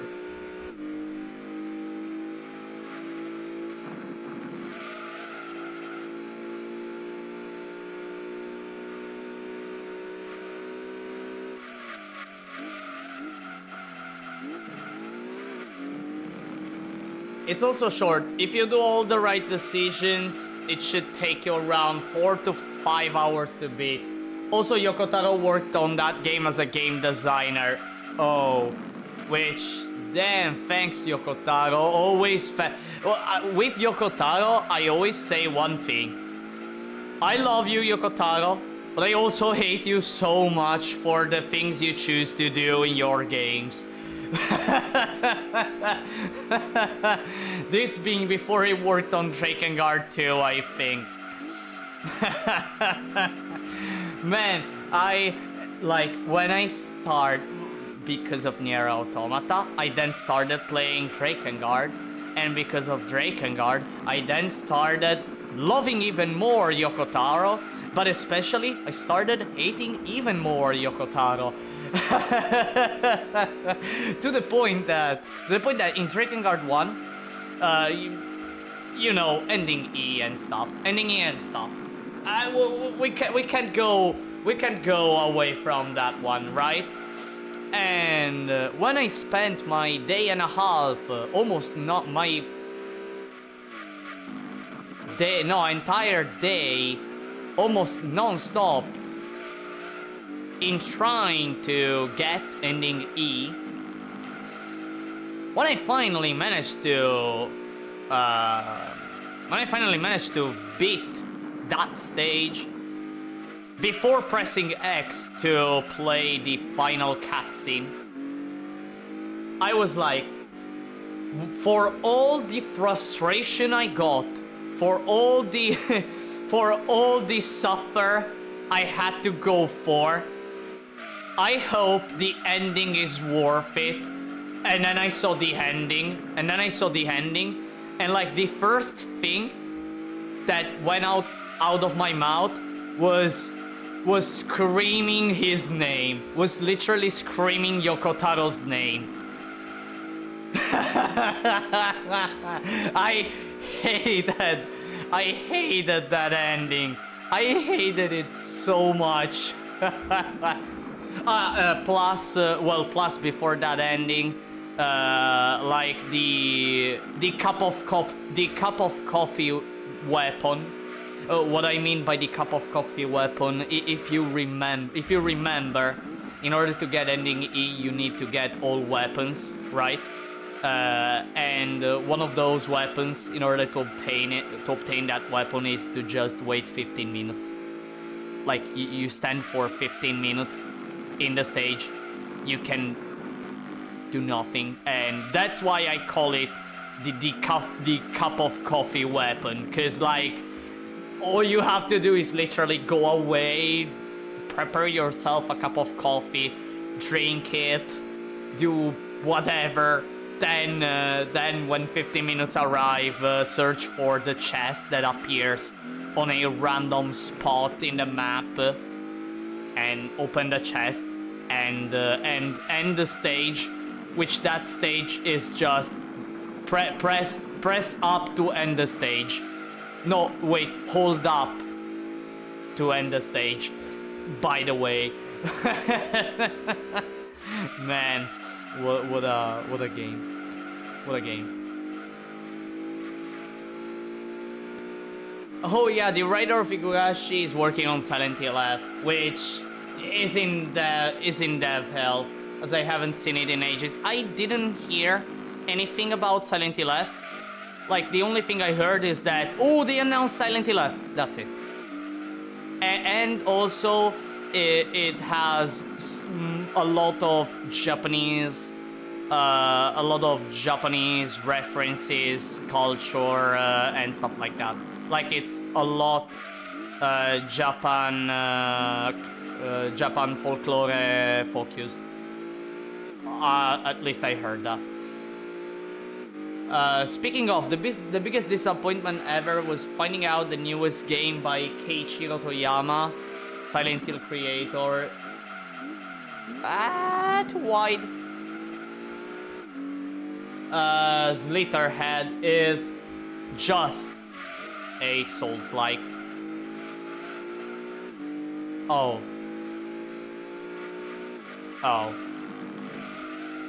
Well,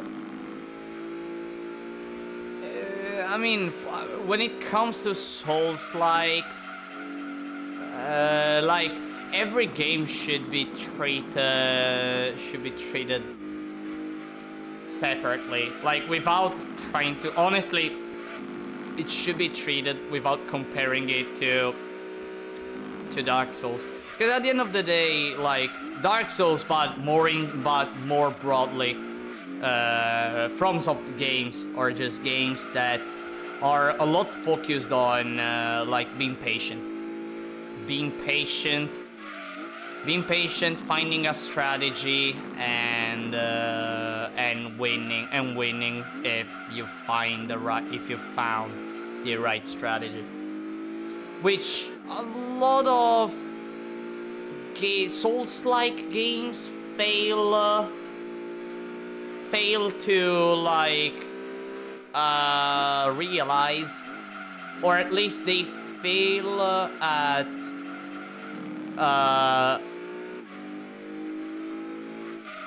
making the game, at developing the game in a way where it's fair. It feels hard, but still fair. I'm just a bit tired of Souls-likes, you know. I know that, like, there is an oversaturation of Souls-like games. I know there is an oversaturation, or at least, well, Souls-like elements. There is an oversaturation of that. I know. To the point where I know there is a YouTuber, Iron Pineapple, that makes a lot of videos about playing Souls-like games, and it seems there is an infinity amount.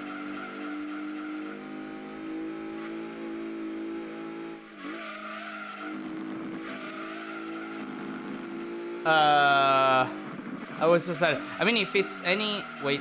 I mean, if it's any consolation, Taro didn't do any of the story for Phase Paradox, but considering how silly that game gets, I wouldn't be surprised if it tossed some ideas. And here we are with the end of the endurance, and by the way, just 7 seconds ahead of the Kadma 1. 7 seconds ahead, man. Only 7 seconds ahead. 7 seconds ahead. Like, it's impressive how a 90 lap endurance ended up with 7 seconds. You know, this is the beauty of playing with slow cars. These events with slow cars.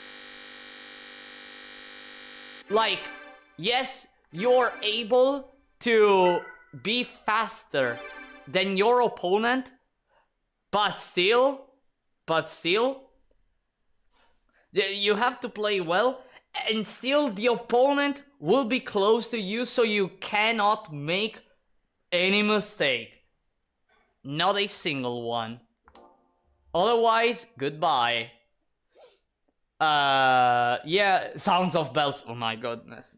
Oh my goodness, the bells. By the way, I still have to complete the final song on Drakengard 3. By the way, I did, like months ago, I did Drakengard 3 streams, and I managed to reach the final song, but never managed to beat the final song. And as of now, I did like more than 10 hours of attempts at that. Show the prize car. Let's see the car. Will it be the rally car, or will it be the race car? Let's see in 3, 2, 1. Boom! Celica rally car. Fuck. I don't like the Celica rally car. I don't like it. Come on. I want the Celica rally car. Oh well. Fine. Fine. Anyways, everyone, it is time for the final event. The final event. Special stage Route 5. 50 laps against the Gran Turismo All-Stars. Gran Turismo All-Stars, including the R390 99 and the GT1 98, if they appear. The final event of this run. Let's go, everyone. By the way, I have to change the gears, and I still have to read some comments that I didn't read. Man, today I'm being slow at reading comments. Yeah, no gameplay. I think there were leaks, but I can't remember. Reminds me of Siren with the folklore stuff. Forbidden Siren, you mean? You mean Forbidden Siren?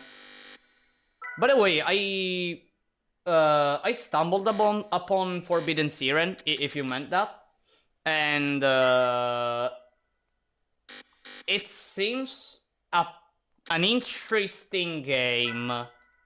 It seems interesting. Did I do everything right? Yeah, I did everything right. Yeah, oh, with all the teasers that it looked like a terrifying horror game, out comes the gameplay, boom. So it's like style action RPG with a mechanic that reminds me of Their Birthday. Oh, that's Slitherhead. That game was... That game, I mean... like, when you get bamboozled like that, wait, did I actually confirm the gears? Yeah, I confirmed them. And let's start. Let's start the final event. 50 laps, everyone. 50 laps. And this Tommy Kaira will take a well-deserved rest. Guess it's the price of being innovative. Where's my armor core likes? You know, I don't think it's about being innovative. The Souls-like boom, you know. I think that it was just believing in your ideas, which is what makes FromSoft the video game studio that is. Like, they believe in an idea, and they go for that idea.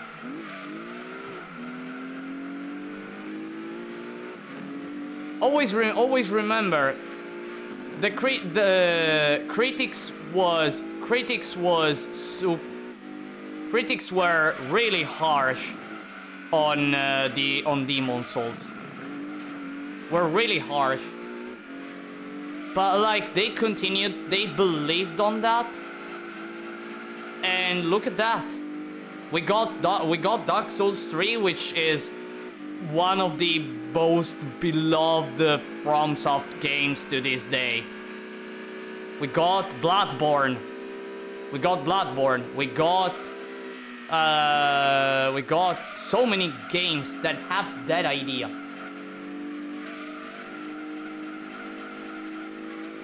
And if we go even more back in time, that idea is not even Demon Souls's. It's Kingsfield. It was Kingsfield's idea. Like all that concept was Kingsfield. Their first ever video game. It also reminds me of what is now known as Hoyoverse. If you go and look at the Hoyoverse story related to the games they developed, like the character that is always present in every Hoyoverse game. I think in Genshin Impact it's not there, I think, and even in Star Rail. But like, there is always that teenage girl with white hair in all their games from the very beginning. They just believed in that freaking girl. Well, they made a gacha then, and those gachas became very popular. Also, cause honestly, for being a gacha game, it was incredible. Honkai Impact 3rd, Genshin Impact, Star Rail a bit less, honestly, but they were big games. I mean, they got especially Honkai and Genshin Impact, they hooked me a lot on the gacha world. Like, a lot. Congrats on the winking. Poor prize, but a great race. Yeah, I mean, the Celica Relic car isn't... honestly, I love the Celica.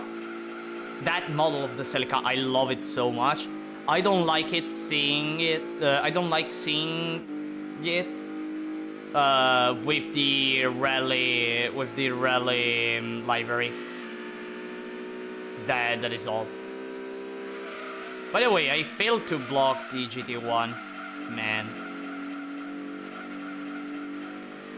Well, you sure are right on that, because they were so dead set on releasing it.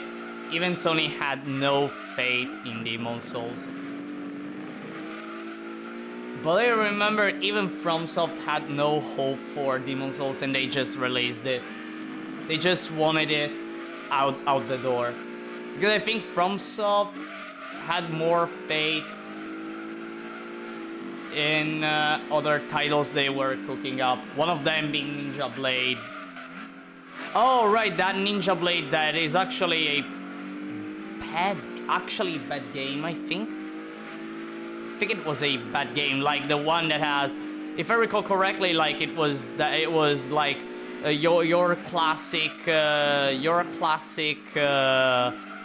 PS3/Xbox 360 video game with quick time events and stuff like that. Am I right? Your typical gen PS3/Xbox 360 game. Everything was a quick time event in that period. It was so weird. When you're rethinking about it, it was so freaking weird. Not that it's not cool having quick time events, but there were too many. There were too many back then.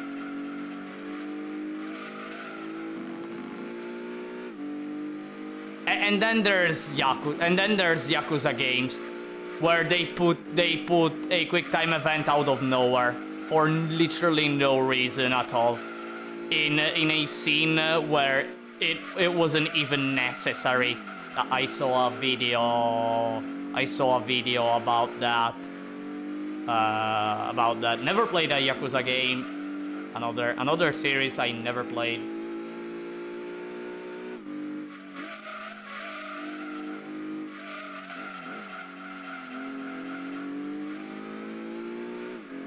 Yeah, it was pretty awful. Yep, that style of game to appeal to the West that plagued the JP devs at the time. We ought to thank RE4 for the quick time events. Well, yeah. And by the way, because of that, because of Resident Evil 4. We got Dead Space 3. Dead Space 3 is called... no, because of... Sorry, not Resident Evil 4, sorry. Because of Resident Evil 6, we got Dead Space 3 Coupe. And because of Dead Space 3's Coupe, the game had to be rewritten to fit the Coupe. Gosh. No, knowing that made me a bit sad. Made me a bit sad because, you know, I played so much Dead Space 3 back then.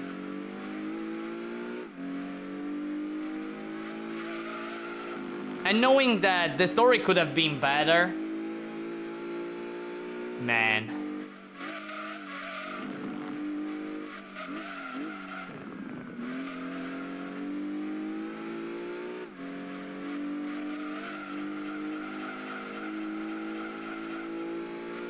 I feel Yakuza does them alright for the most part.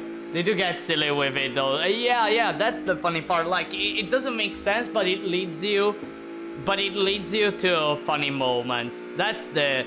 I guess that Yakuza games, like, they always nail the moments when they're allowed to be silly, or like have fun with whatever.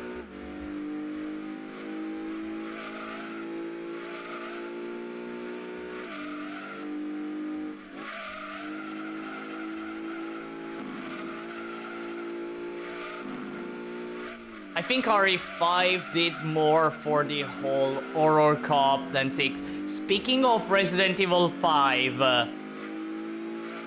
do we have to talk about the fact that the Redfield Bloodline meme all started with Resident Evil 5 and the boulder? And the boulders. I never played Resident Evil 5, but if one day I decide to play Resident Evil 5, it will be just to speedrun the game, to reach the end of the game, to punch that freaking boulder, to make a save right before the boulder. So whenever I feel I may have a bad day, like, load that save file and punch that boulder.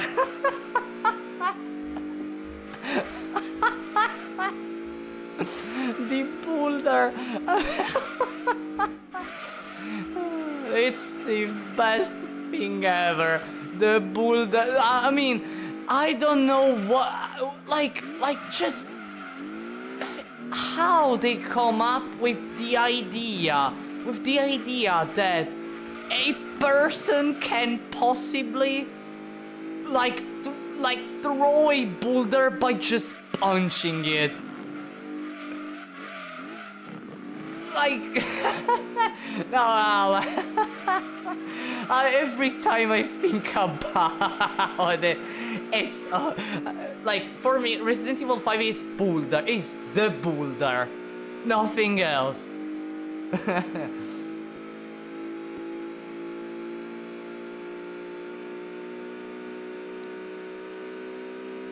that freaking boulder. I think there is no video about the boulder in high quality, by the way, on YouTube. I think there is no video in high quality of the boulder scene, as far as I remember. Lemo, if you ever do play RE5, hit me up and let's play together. Damn, for sure. For sure, I'll lead you up. For sure.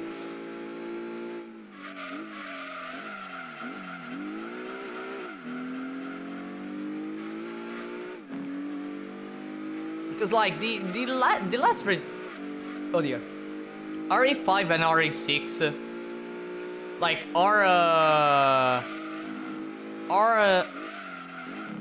fun whenever played in co-op. Are always fun whenever playing co-op. No, actually,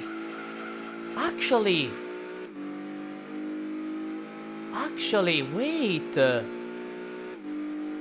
I actually played for a few minutes RE5 with my brother's save file that had the infinite magnum, that had the infinite ammunition magnum, and I actually did a small co-op session with random people. I think it was RE5.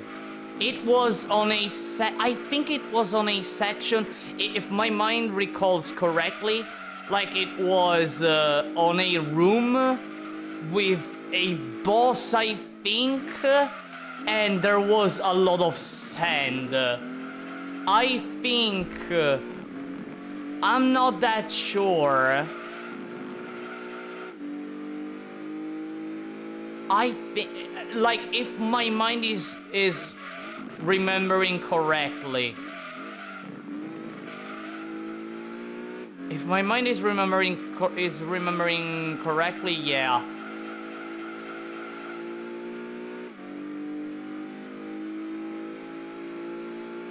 I remember people at my high school, if I remember correctly, asking me to pass them the infinite tags I got via my brother-in-law.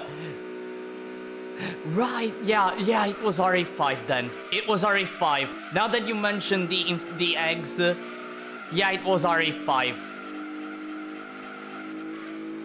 It was RE5 because I remember like using them for the infinite magnum, for the infinite bullet magnum.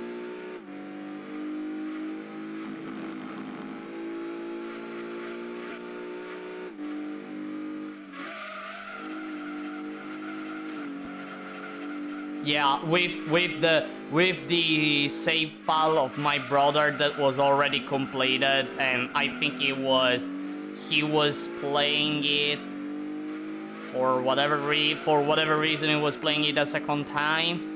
He walked away a bit from the game and asked me to play a little. I think That's what happened. Yeah. That's what happened. I remember now. Yeah. It went that way. I played RE5. Of RE6, I didn't play it, but I remember seeing my brother like facing a boss with a sniper.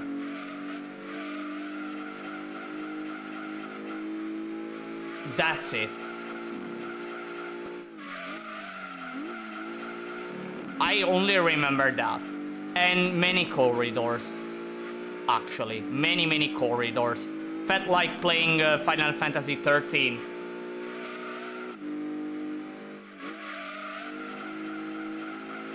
Which again, I will always defend Final Fantasy 13. I will always defend that game.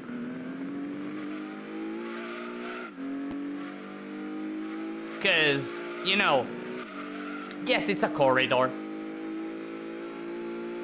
Good luck in grinding, though. Okay, honest thought here.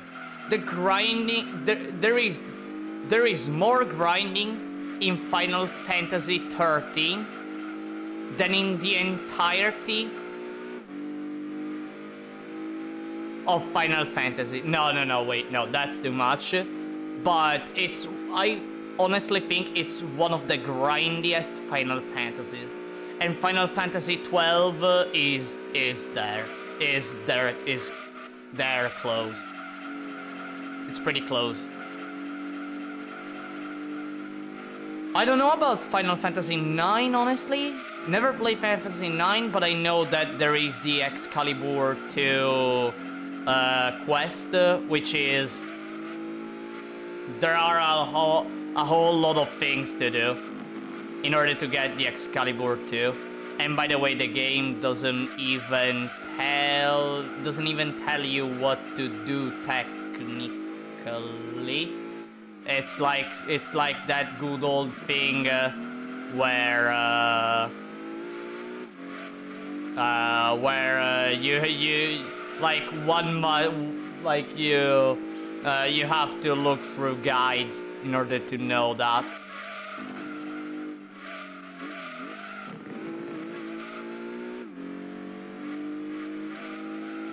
This is controversial, but Final Fantasy X is also a corridor that opens up at the end.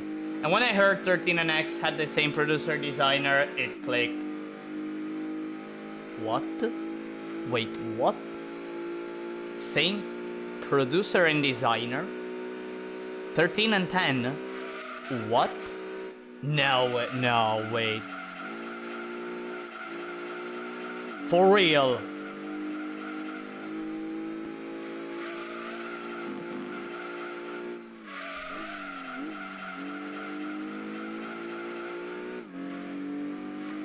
Well, for the little amount I played Final Fantasy X, which was until encountering the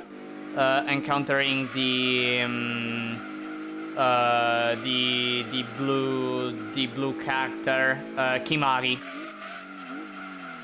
Like I remember, like best I did was encountering Kimari, and then I stopped at the boss right after. Because me did not understand JRPGs, me speedrun game blindly. me throw the game. Well, I didn't throw the game, of course, it was my brother's. It is my brother's, but I dropped it. Yoshinori Kitase. Ah, okay, Yoshinori Kitase. Same producer, I see now. I see. And I adore Final Fantasy X and 10-2 to death. 10-2, actually I played a bit. I think I reached half the game in Final Fantasy X-2.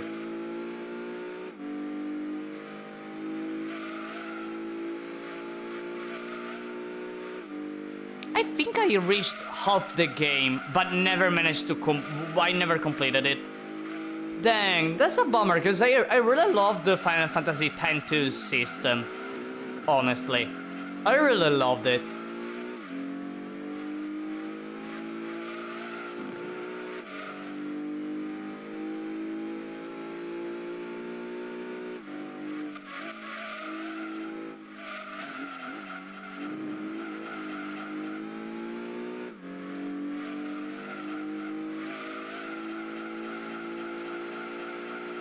Alright.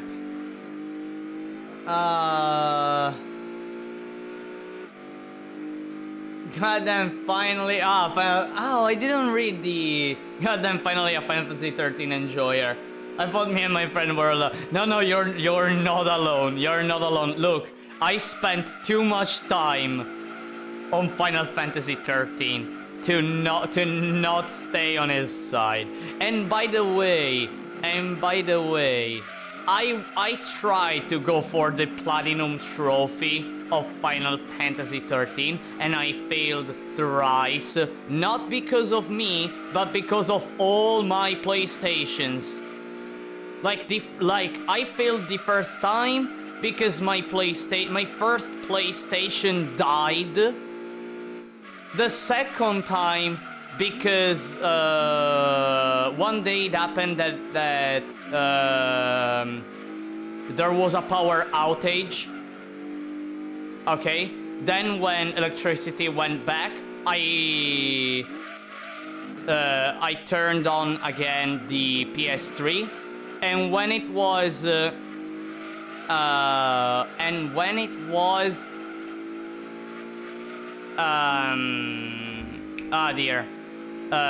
it was doing the reconstruction data process, boom, power outage again. I had to format the PS3 in order to use it again. So lost once again the save file. And then the third time I didn't manage. If I recall correctly, because corruption data.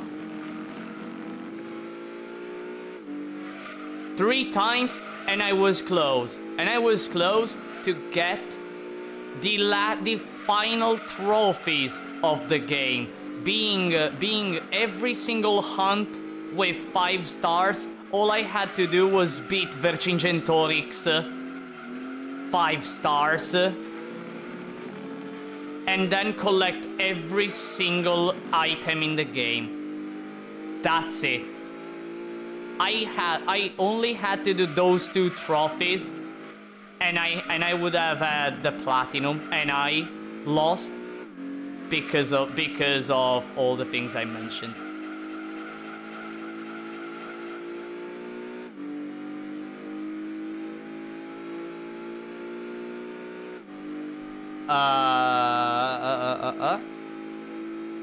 So it always feels so ironic when people call 13 a corridor when 10 was just as much a corridor, but sadly wasn't as obvious. Nostalgia is one hell of a drag, also because there was love. It was, honestly, Final Fantasy X was also a love story. Well, it was a lot focused on that. Well, it was Tidus' story. It was Tidus' story, yes. With love elements.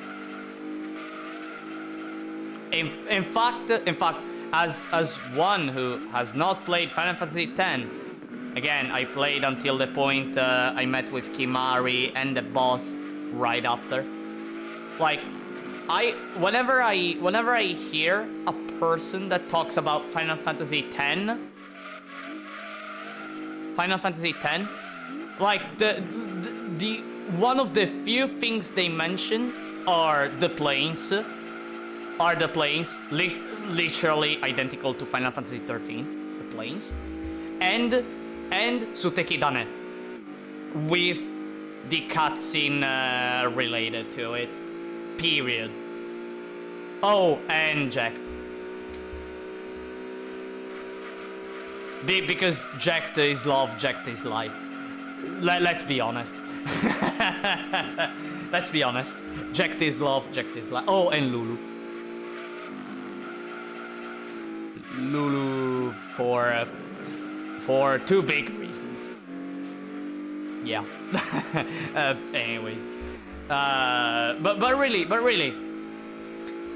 when it comes about the plains, which the plains, it's such a big area. You can do so many stuff in it. Why? Final Fantasy 13 was literally the same. It was such a massive area where it was literally the end game. It was the end game content, that plain area, where you could face the Longinuses. I never remember the name of that enemy that gives you the Trapezoedrus with a 6%, with a 2% rate of obtaining it, required to get the final weapons in the game. And by the way, every single starting weapon can lead to the final weapon, but with different stats and different skills and different everything. So you had to think thoroughly about which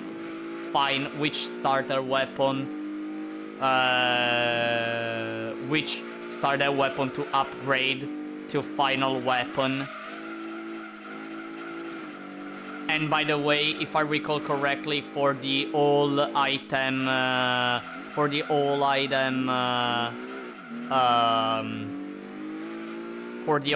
trophy, you had to upgrade all the weapons up to the 3rd form in Final Fantasy 13, because at least once, because otherwise it wouldn't have counted. Plus the Trapezoeders were hard to find. Too much stuff, everyone. Too much grind in that game. Too much grind. Not gonna lie. Too much grind.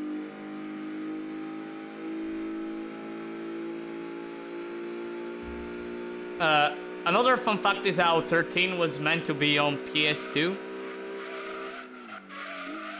But the reception to their FF7 tech demo moved them to the PS3 instead.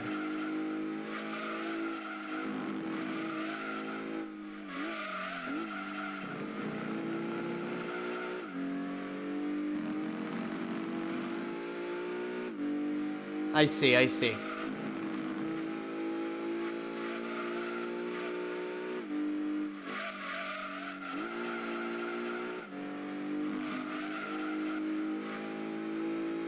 You know, continuing with Final Fantasies, like, there is still Final Fantasy V that I have to complete. I honestly don't remember which point of the story I reached. I also have to play Final Fantasy VI, man. That is a game that it's on my list of games I have to play. That I must play more than I have. That I must play. There are so many games that I really want to play. The thing is that nowadays I don't have that much time to spend, because especially when it comes to like RPGs, JRPGs, or more in general, like games that are big in terms of hours to complete the game, considering an average gameplay. Like, I always want to do sessions of at least 9+ hours, and I don't have that much time anymore, unless it's Friday, but I will not go to sleep Saturdays and Sundays, but you know.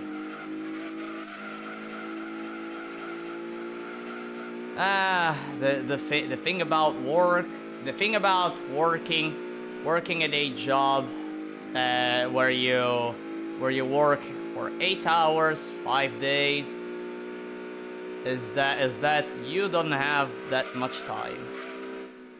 Like it happens sometimes that I come back home and man, I just feel tired. I just feel super tired. To the point where maybe there is one of my cats in my room. Like she meows at me because she wants some cuddles, and by the way, she she greets me as she didn't see me for a lot of hours. Then I lay on the bed. She comes close to me. I start cuddling her a bit, and then I sleep. And then maybe wake up during night where I need to eat, where I have to eat just a bit. What a life! What a life! What a life!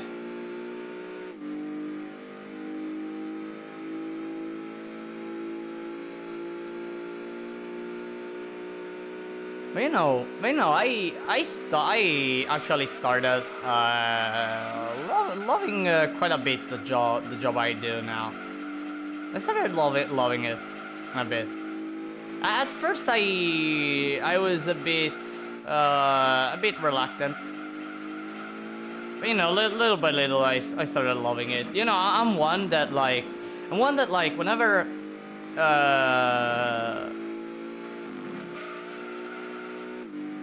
how can I say it?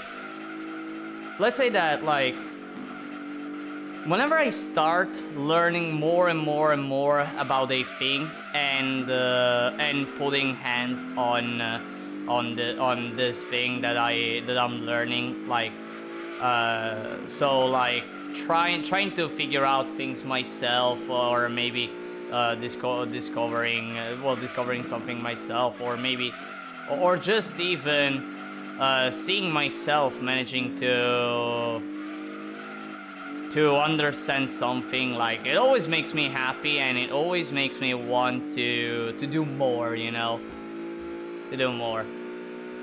And actually you can you can see it in my streams.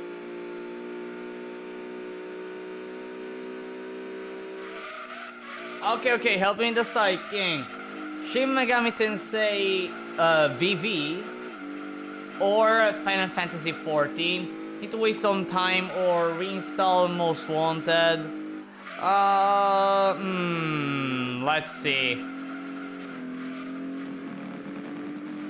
I'd say reinstall Most Wanted. I'd say reinstall Most Wanted. I'd go for that one. If I were you, I'd go for reinstalling Most Wanted and just having a blast with it. By the way, I'm gonna pit right now. I'm gonna pit right now because the car can do more laps, but we're half the race. I feel like it's best I go for a pit right now. I hope that the GT1 doesn't overtake. By the way, I should be here.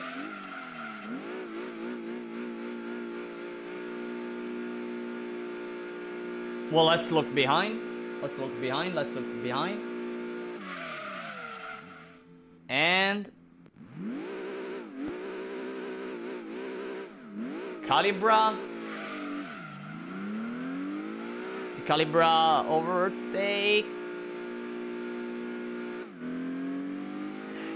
He's here! He's here! Oh no, he's here! He's here! The GT1 is here! No!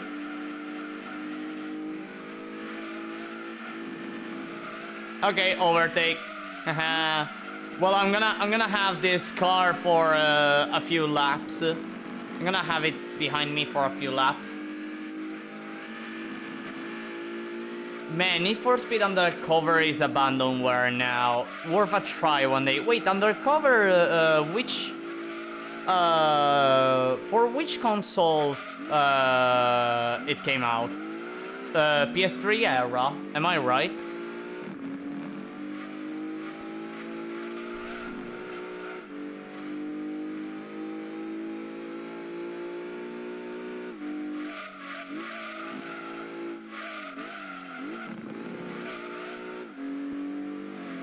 Ow!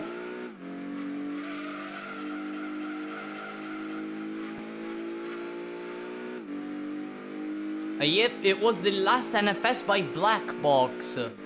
Oh. i.e. devs of Underground Most Wanted. Oh, okay, so the last one of the Black Box era. Okay, so when they talk about the Black Box era, they refer to the developers who made those games. Okay, I see.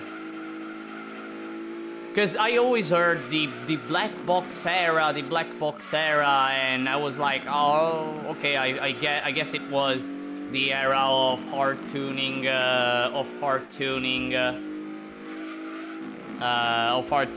and just races during night, just like, well, Carbon, NSFU1, NSFU2. Well, actually, Most Wanted was during the day. Right? There were no night events in Most Wanted, right? Yep, after that, Criterion took over for a bit.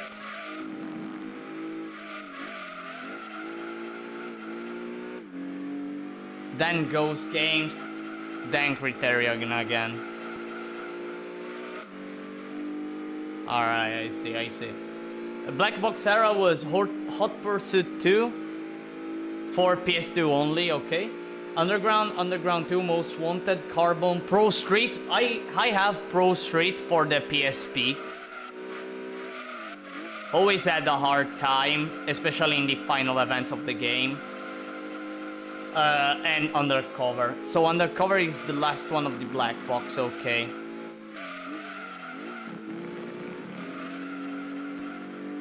I actually have Pro Street for the PSP. I had fun with Pro Street, although I felt like the game didn't have, like, it was fun, don't get me wrong, but it felt like it didn't have the same energy of its predecessors. Know what I say?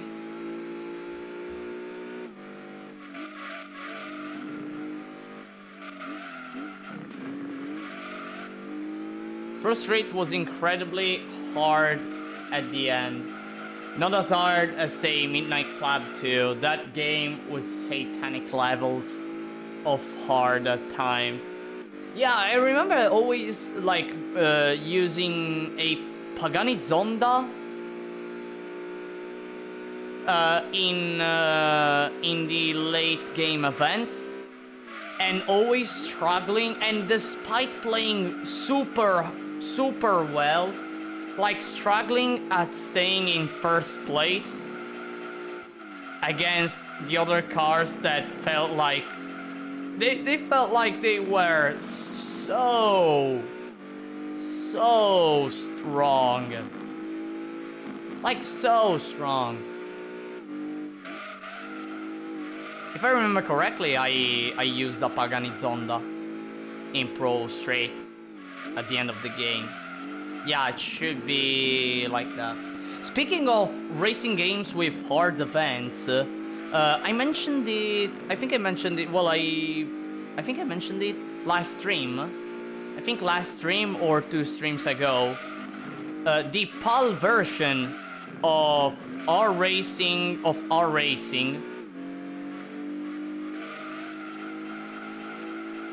have 2 events that are impossible to beat.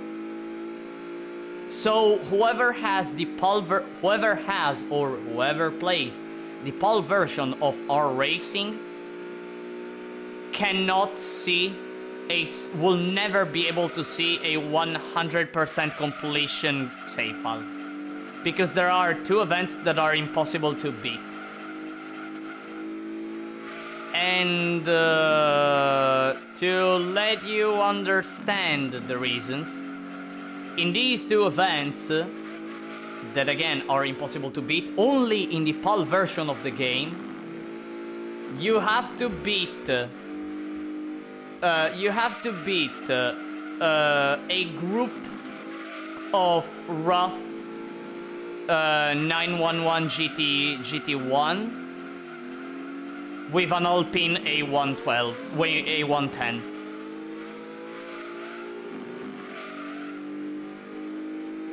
At Monaco and Yokohama.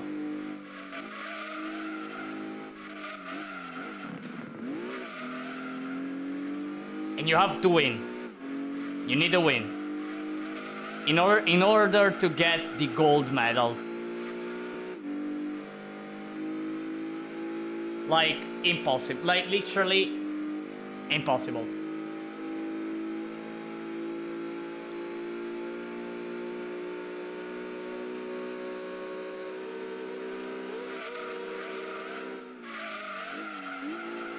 Freaking R Racing. That freaking game.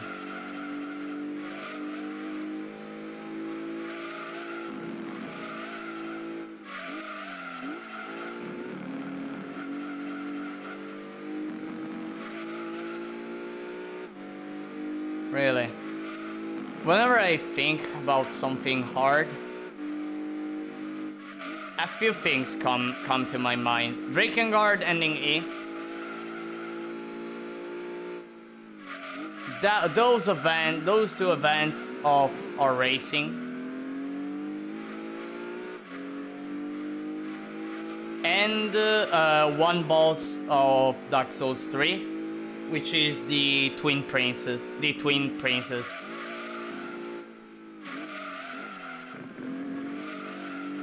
But at least for me, it's always a hard boss, despite knowing how to play against him. How to move, when to attack, etc. No, and the exact moment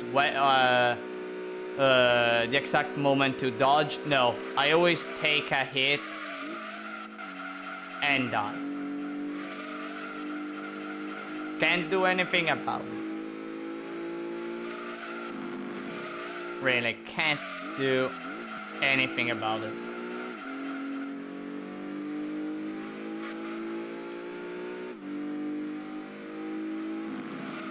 Oh, and the Pantheon of Hallownest of Hollow Knight, which I managed to beat a few years ago.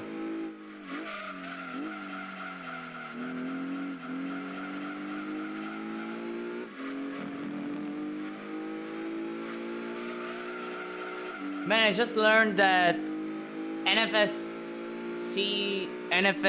Cars is that a website that had so many mods. So many of these are now lost media. No.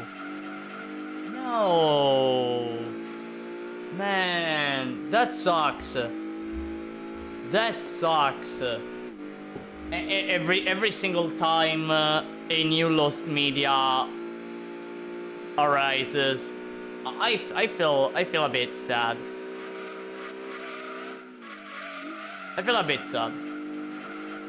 Really, I am for preservation. I really am for preservation of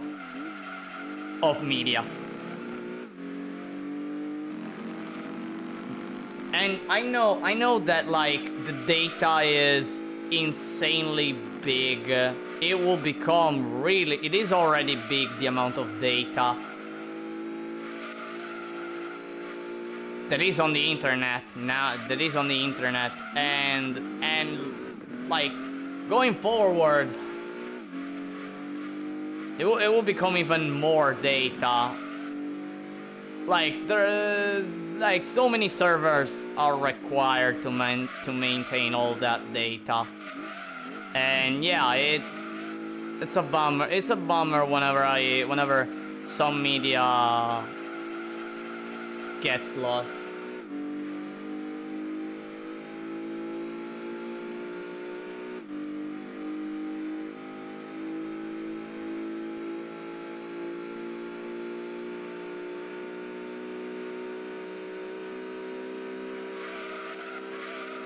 Especially when it comes to preserving video games.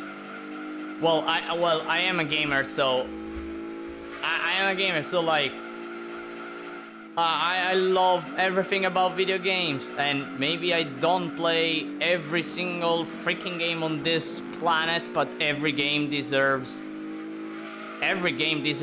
Yes, even E.T. the Extraterrestrial deserves to be preserved. But I mean, you need to have a motive to you need to play the game to understand, or someone who plays the game, and you just watch someone play that game to understand why people say it's the worst game ever made, or one of the oldest game, or one of the old games that were already back then considered super bad.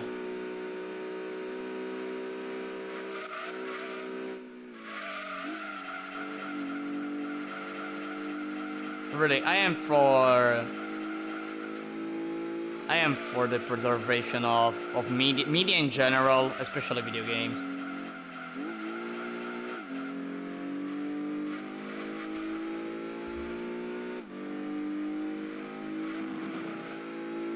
When I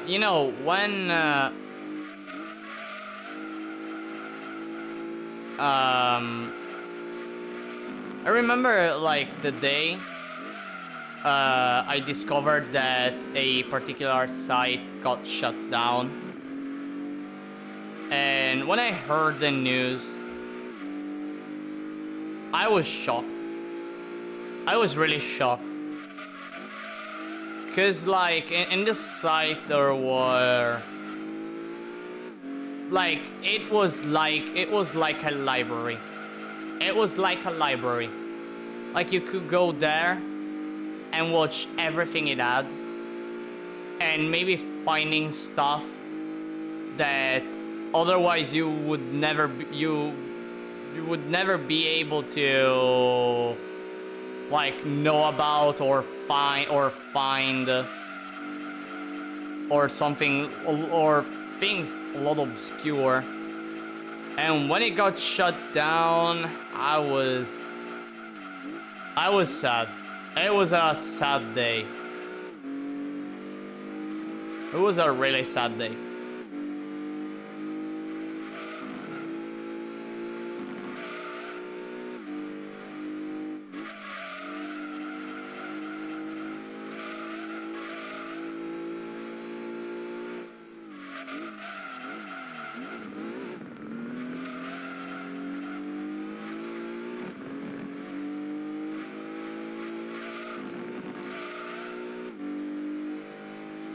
By the way, 15 laps to go.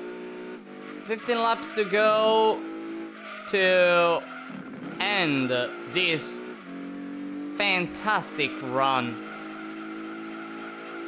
with this lightweight car that only has 279 horsepower and 597 kilograms. that make the car that, and thanks to its weight, it makes this challenge possible. It makes this run possible. Able to do early to mid-game, early to the first events of the advanced game with stock horsepower. And then when you fully tune it, able to win the GT300, the GT500, the GTWC, and right now, little by little, getting close to be able to win all endurance races.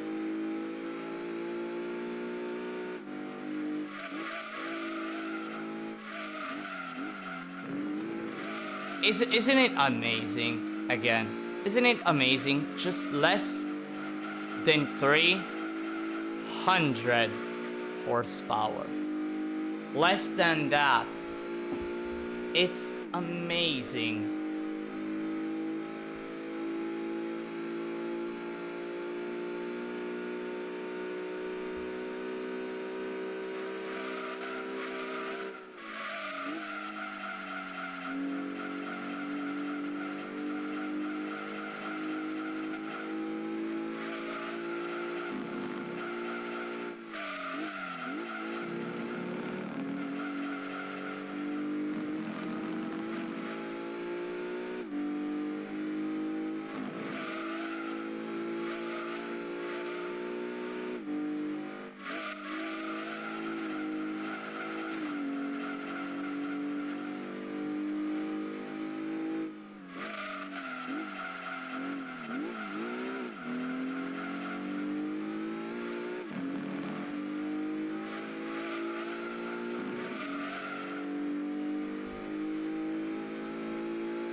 By the way, another good car for these challenges is the C382 Corvette. It has 200 HP stock and can gain more than 400 plus fully tuned. The issue is the stock horsepower, because in order to be eligible to do the game start to finish, it needs to have 197 or less horsepower, because there are a few events of the nationals where the maximum amount of horsepower is 197, and if it has more, it cannot do it single-handedly. You cannot beat the game single-handedly, because without doing the nationals, you cannot go in internationals, and you cannot go in the GTWC. Although there is one catch that I discovered pretty recently. That I found pretty recently, and that is that I choose the cars based on this fact. So being able to do all the nationals, right? There is only the exception of the Japanese version of Gran Turismo 2, where I heard that it is not required to win all the nationals and all the internationals to access the GTWC.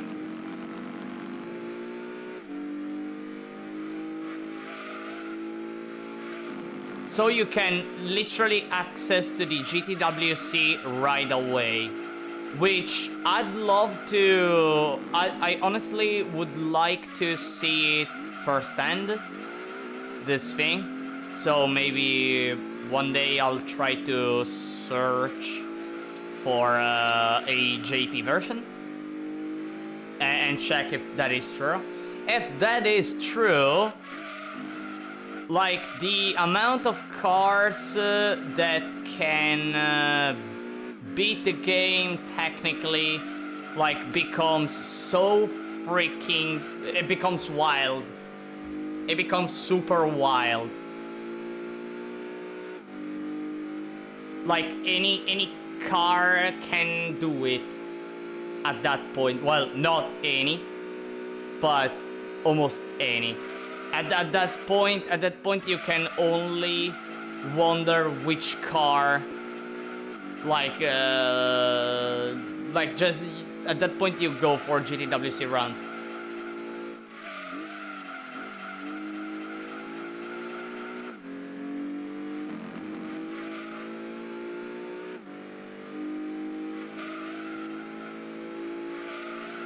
Only motherfucking I found the mod that I thought was lost forever. Oh, gaming time. Oh, it's gaming time.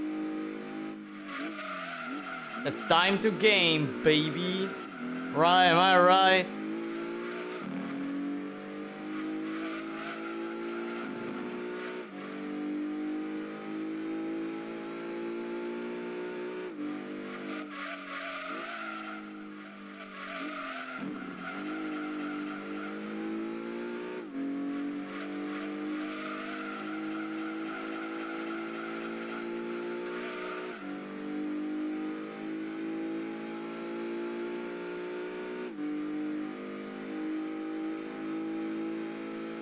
Ten more laps. 10 more laps to go. We're getting closer and closer. Closer and closer toward the end.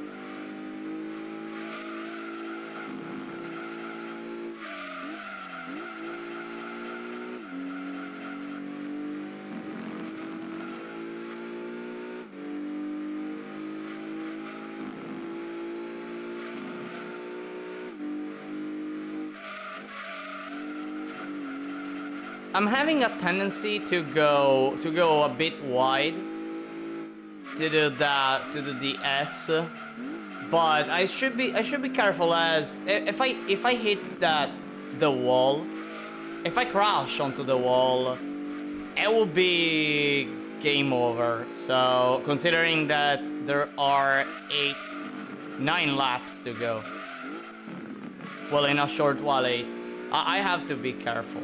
Really.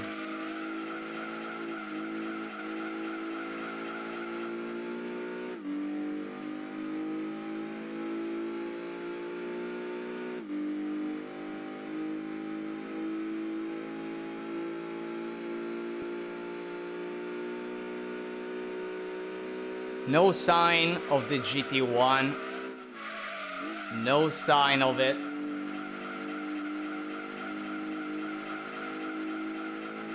Nonetheless, I'll continue pushing forward.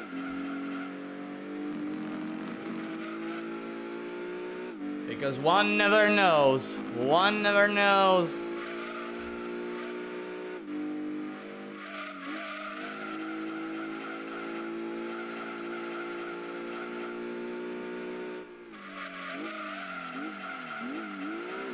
I started braking too late.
I'm still able to do some 121s, considering the tires.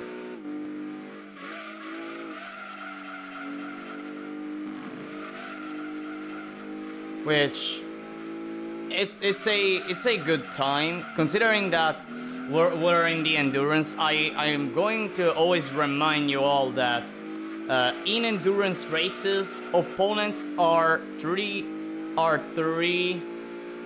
seconds slower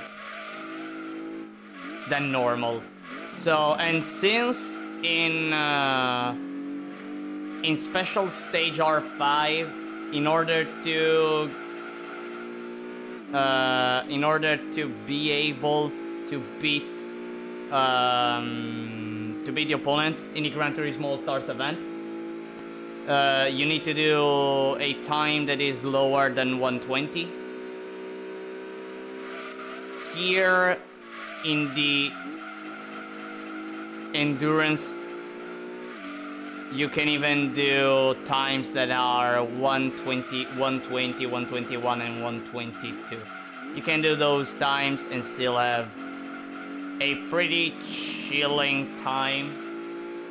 Of course, always look around you whenever you see yourself doing kind of slow times, but that is important to know. Well, you can do, well, literally, when it comes to endurances, this knowledge allows you to go for cars to have more possibilities. What I mean by it is that you can choose. You have a selection of cars that can do that time, and therefore go for the endurance. The only thing is only seeing how many laps the car you select can do before pitting. That is all. Once you understand that, once you know that, just like going for racing. A bit safe sometimes. I'm not going right now for being aggressive. I mean, it's not that important, although I look behind me once in a while. I'm gonna do it.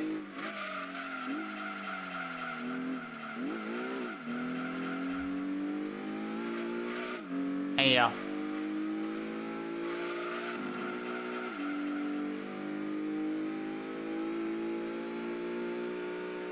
Yep, I don't think I have nothing to worry about. I think I have nothing to worry about.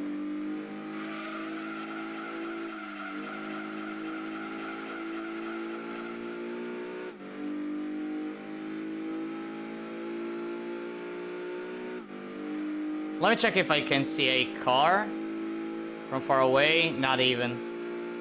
Nah, not even. No, not even.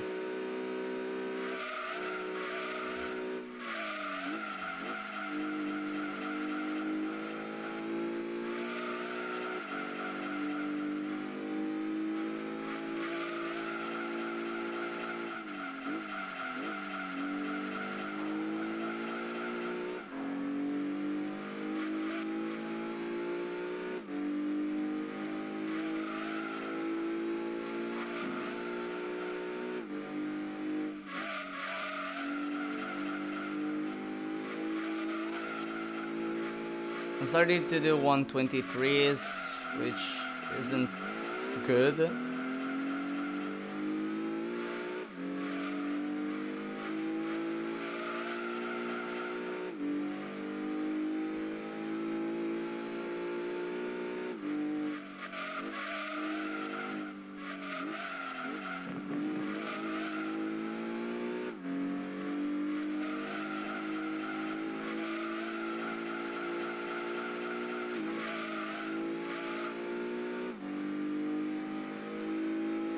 Almost there. Almost there to the very end.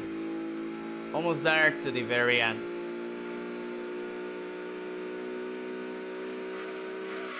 Three more laps to go.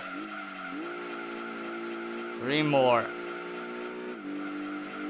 By the way, I mentioned it. In like 2 streams ago.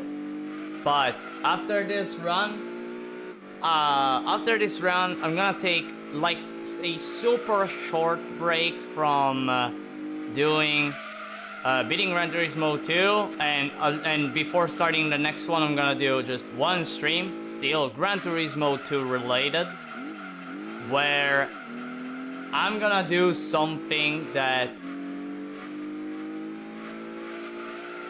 probably is considered a bit crazy, but I'm gonna do this it will be a short stream of Gran Turismo 2, and it's a bit crazy, but I'm sure it will be fun. It will be really fun to do. It will be really fun to do. Then after that short stream, back to the usual pace, and ready for the next season of beating Gran Turismo 2 with just one car, with the car you decided, with the car you voted for the community post. That I think and I hope you can still vote. And I guess it will be time for the Lancia Stratos. I think it will be time for the Lancia Stratos. We move to Europe, everyone. Well, we move to Europe regardless of the car that has the most votes, as all cars are Europeans. But we move toward home, Italy, where the Lancia waits. At least as of now, it has the highest amount of votes. I think unless there are more votes now, but I have to look. Let me check. You can still vote. Oh, it got a few more votes. Let's see. By the way, final lap with a fantastic drift there. Another little one here.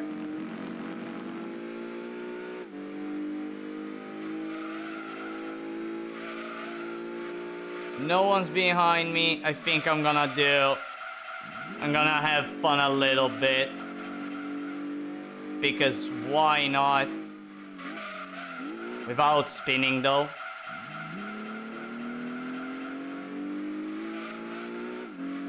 Okay, maybe I have to stop now.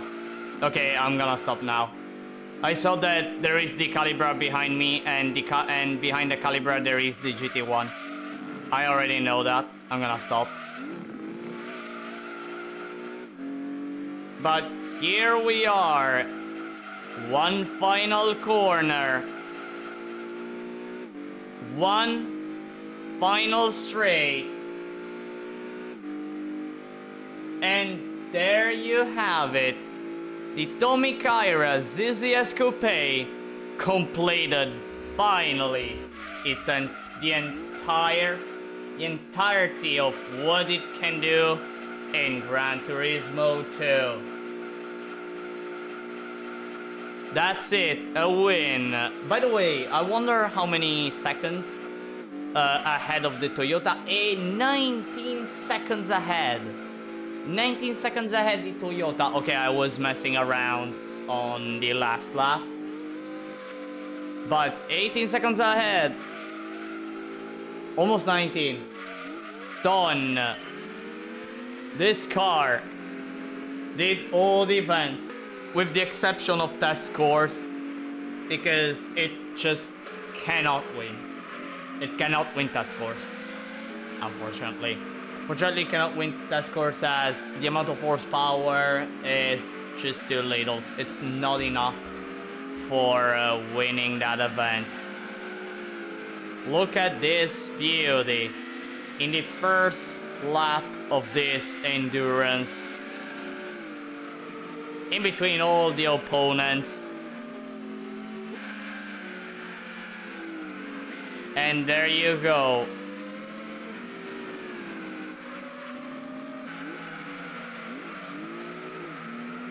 It completely crushed. Well, completely crushed the opposition, no. Because in the GTWC, I struggled. I had to do 3 attempts at the GTWC, actually. Now that I remember. I had to do 3 attempts.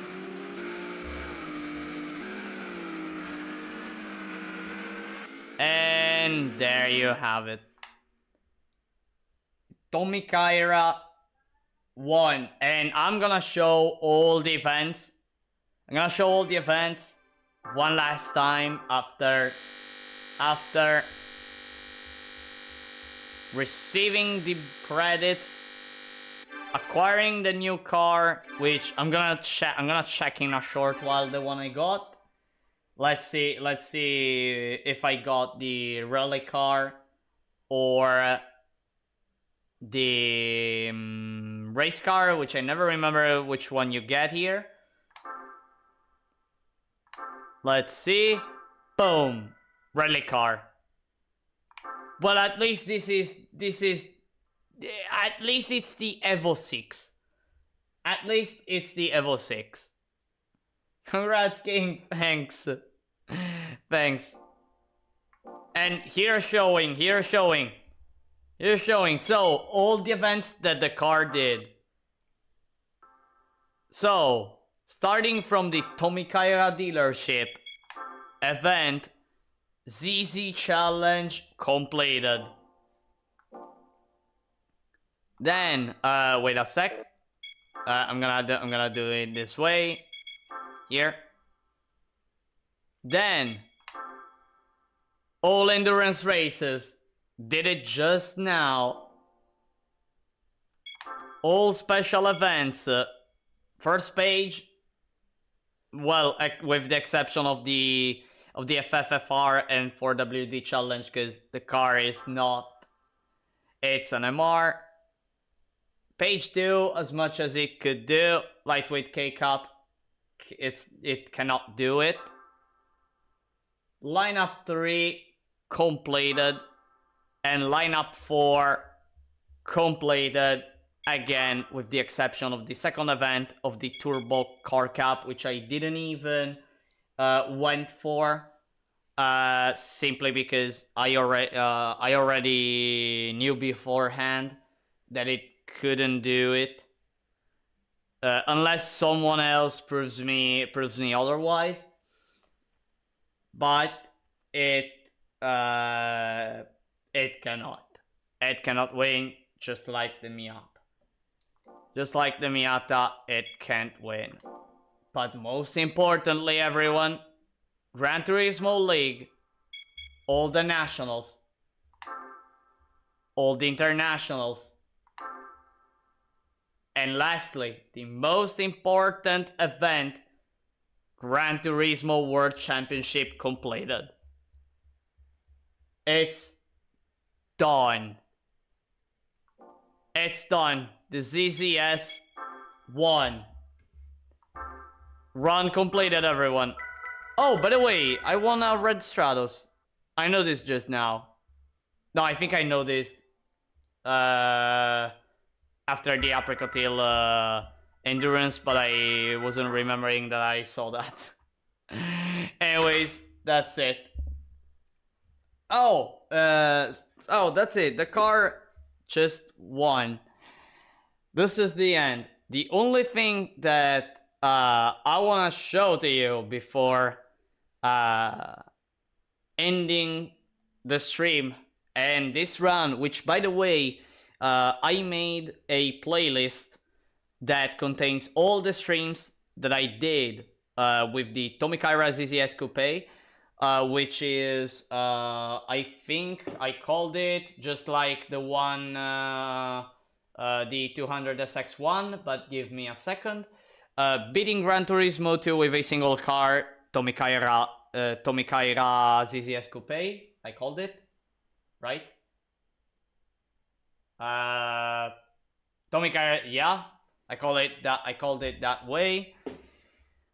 So whenever you want to quickly find those, the run, it's right there.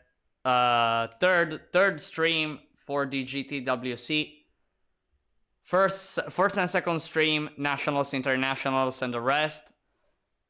Plus the first attempt of the GTWC.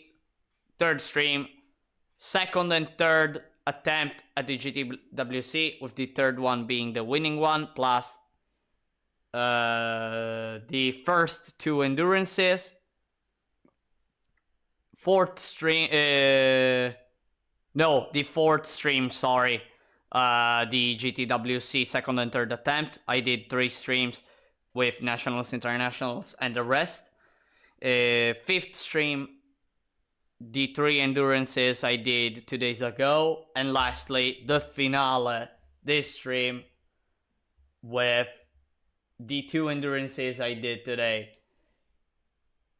I wanna, before saluting you all, I mentioned just before about the thing that I'd love, I wanna go for before starting the next run, and I'm gonna show to you. Before that, you're gonna see probably something pretty awful. Save state. I'm gonna save state the game, everyone. I'm gonna save state. I mean, completing a run like that, it deserves a save state, because I have to show you a save state, because I don't think I can. Well, let's see if there is. It's about a used car on Istiti Subaru dealership. If it's here, I hope. Nah, it's not here. Okay, I'm gonna show you through the save state the next stream, that I'm not spoiling you what is, but it will be a short stream. Will be about this car. It will be about this car. Just a little spoiler. So yeah. So yeah, everyone, I hope you look forward for that stream. I hope you look forward for that stream, because especially for the beginning, cause again, it will be a surprise, but this will be the car I'm gonna use. So yeah, so let's go back to our beautiful ZZS Coupe. By the way, in the meantime, you saw all the other save states, so yeah. Let's go back to the protagonist of this run that deserves a rest now. Oh man, looking forward to the next run, bro. The next run, the next beating Gran Turismo 2 with a single car, you decided, and it will be with a Lancia Stratos. Actually, it will be with the Lancia Stratos, unless it changes in the next days. It will be with the Lancia Stratos. So hope you look forward for the Stratos run. Oh man, what a legend indeed! It's Subaru 360. It doesn't seem a good car. but I'm gonna show you next stream. But before that next stream, thank you everyone for watching the finale of the Tommy Kaira ZZS Coupe. I hope you enjoyed these two endurances that I did today, those being the Laguna Seca endurance and the special stage R5 endurance. I hope you enjoyed. Again, I hope you look forward for the next run and the next stream with that little yellow car. And everyone, I salute you all, and again, thanks so much for watching, and see you all in the next stream. Bye bye everyone.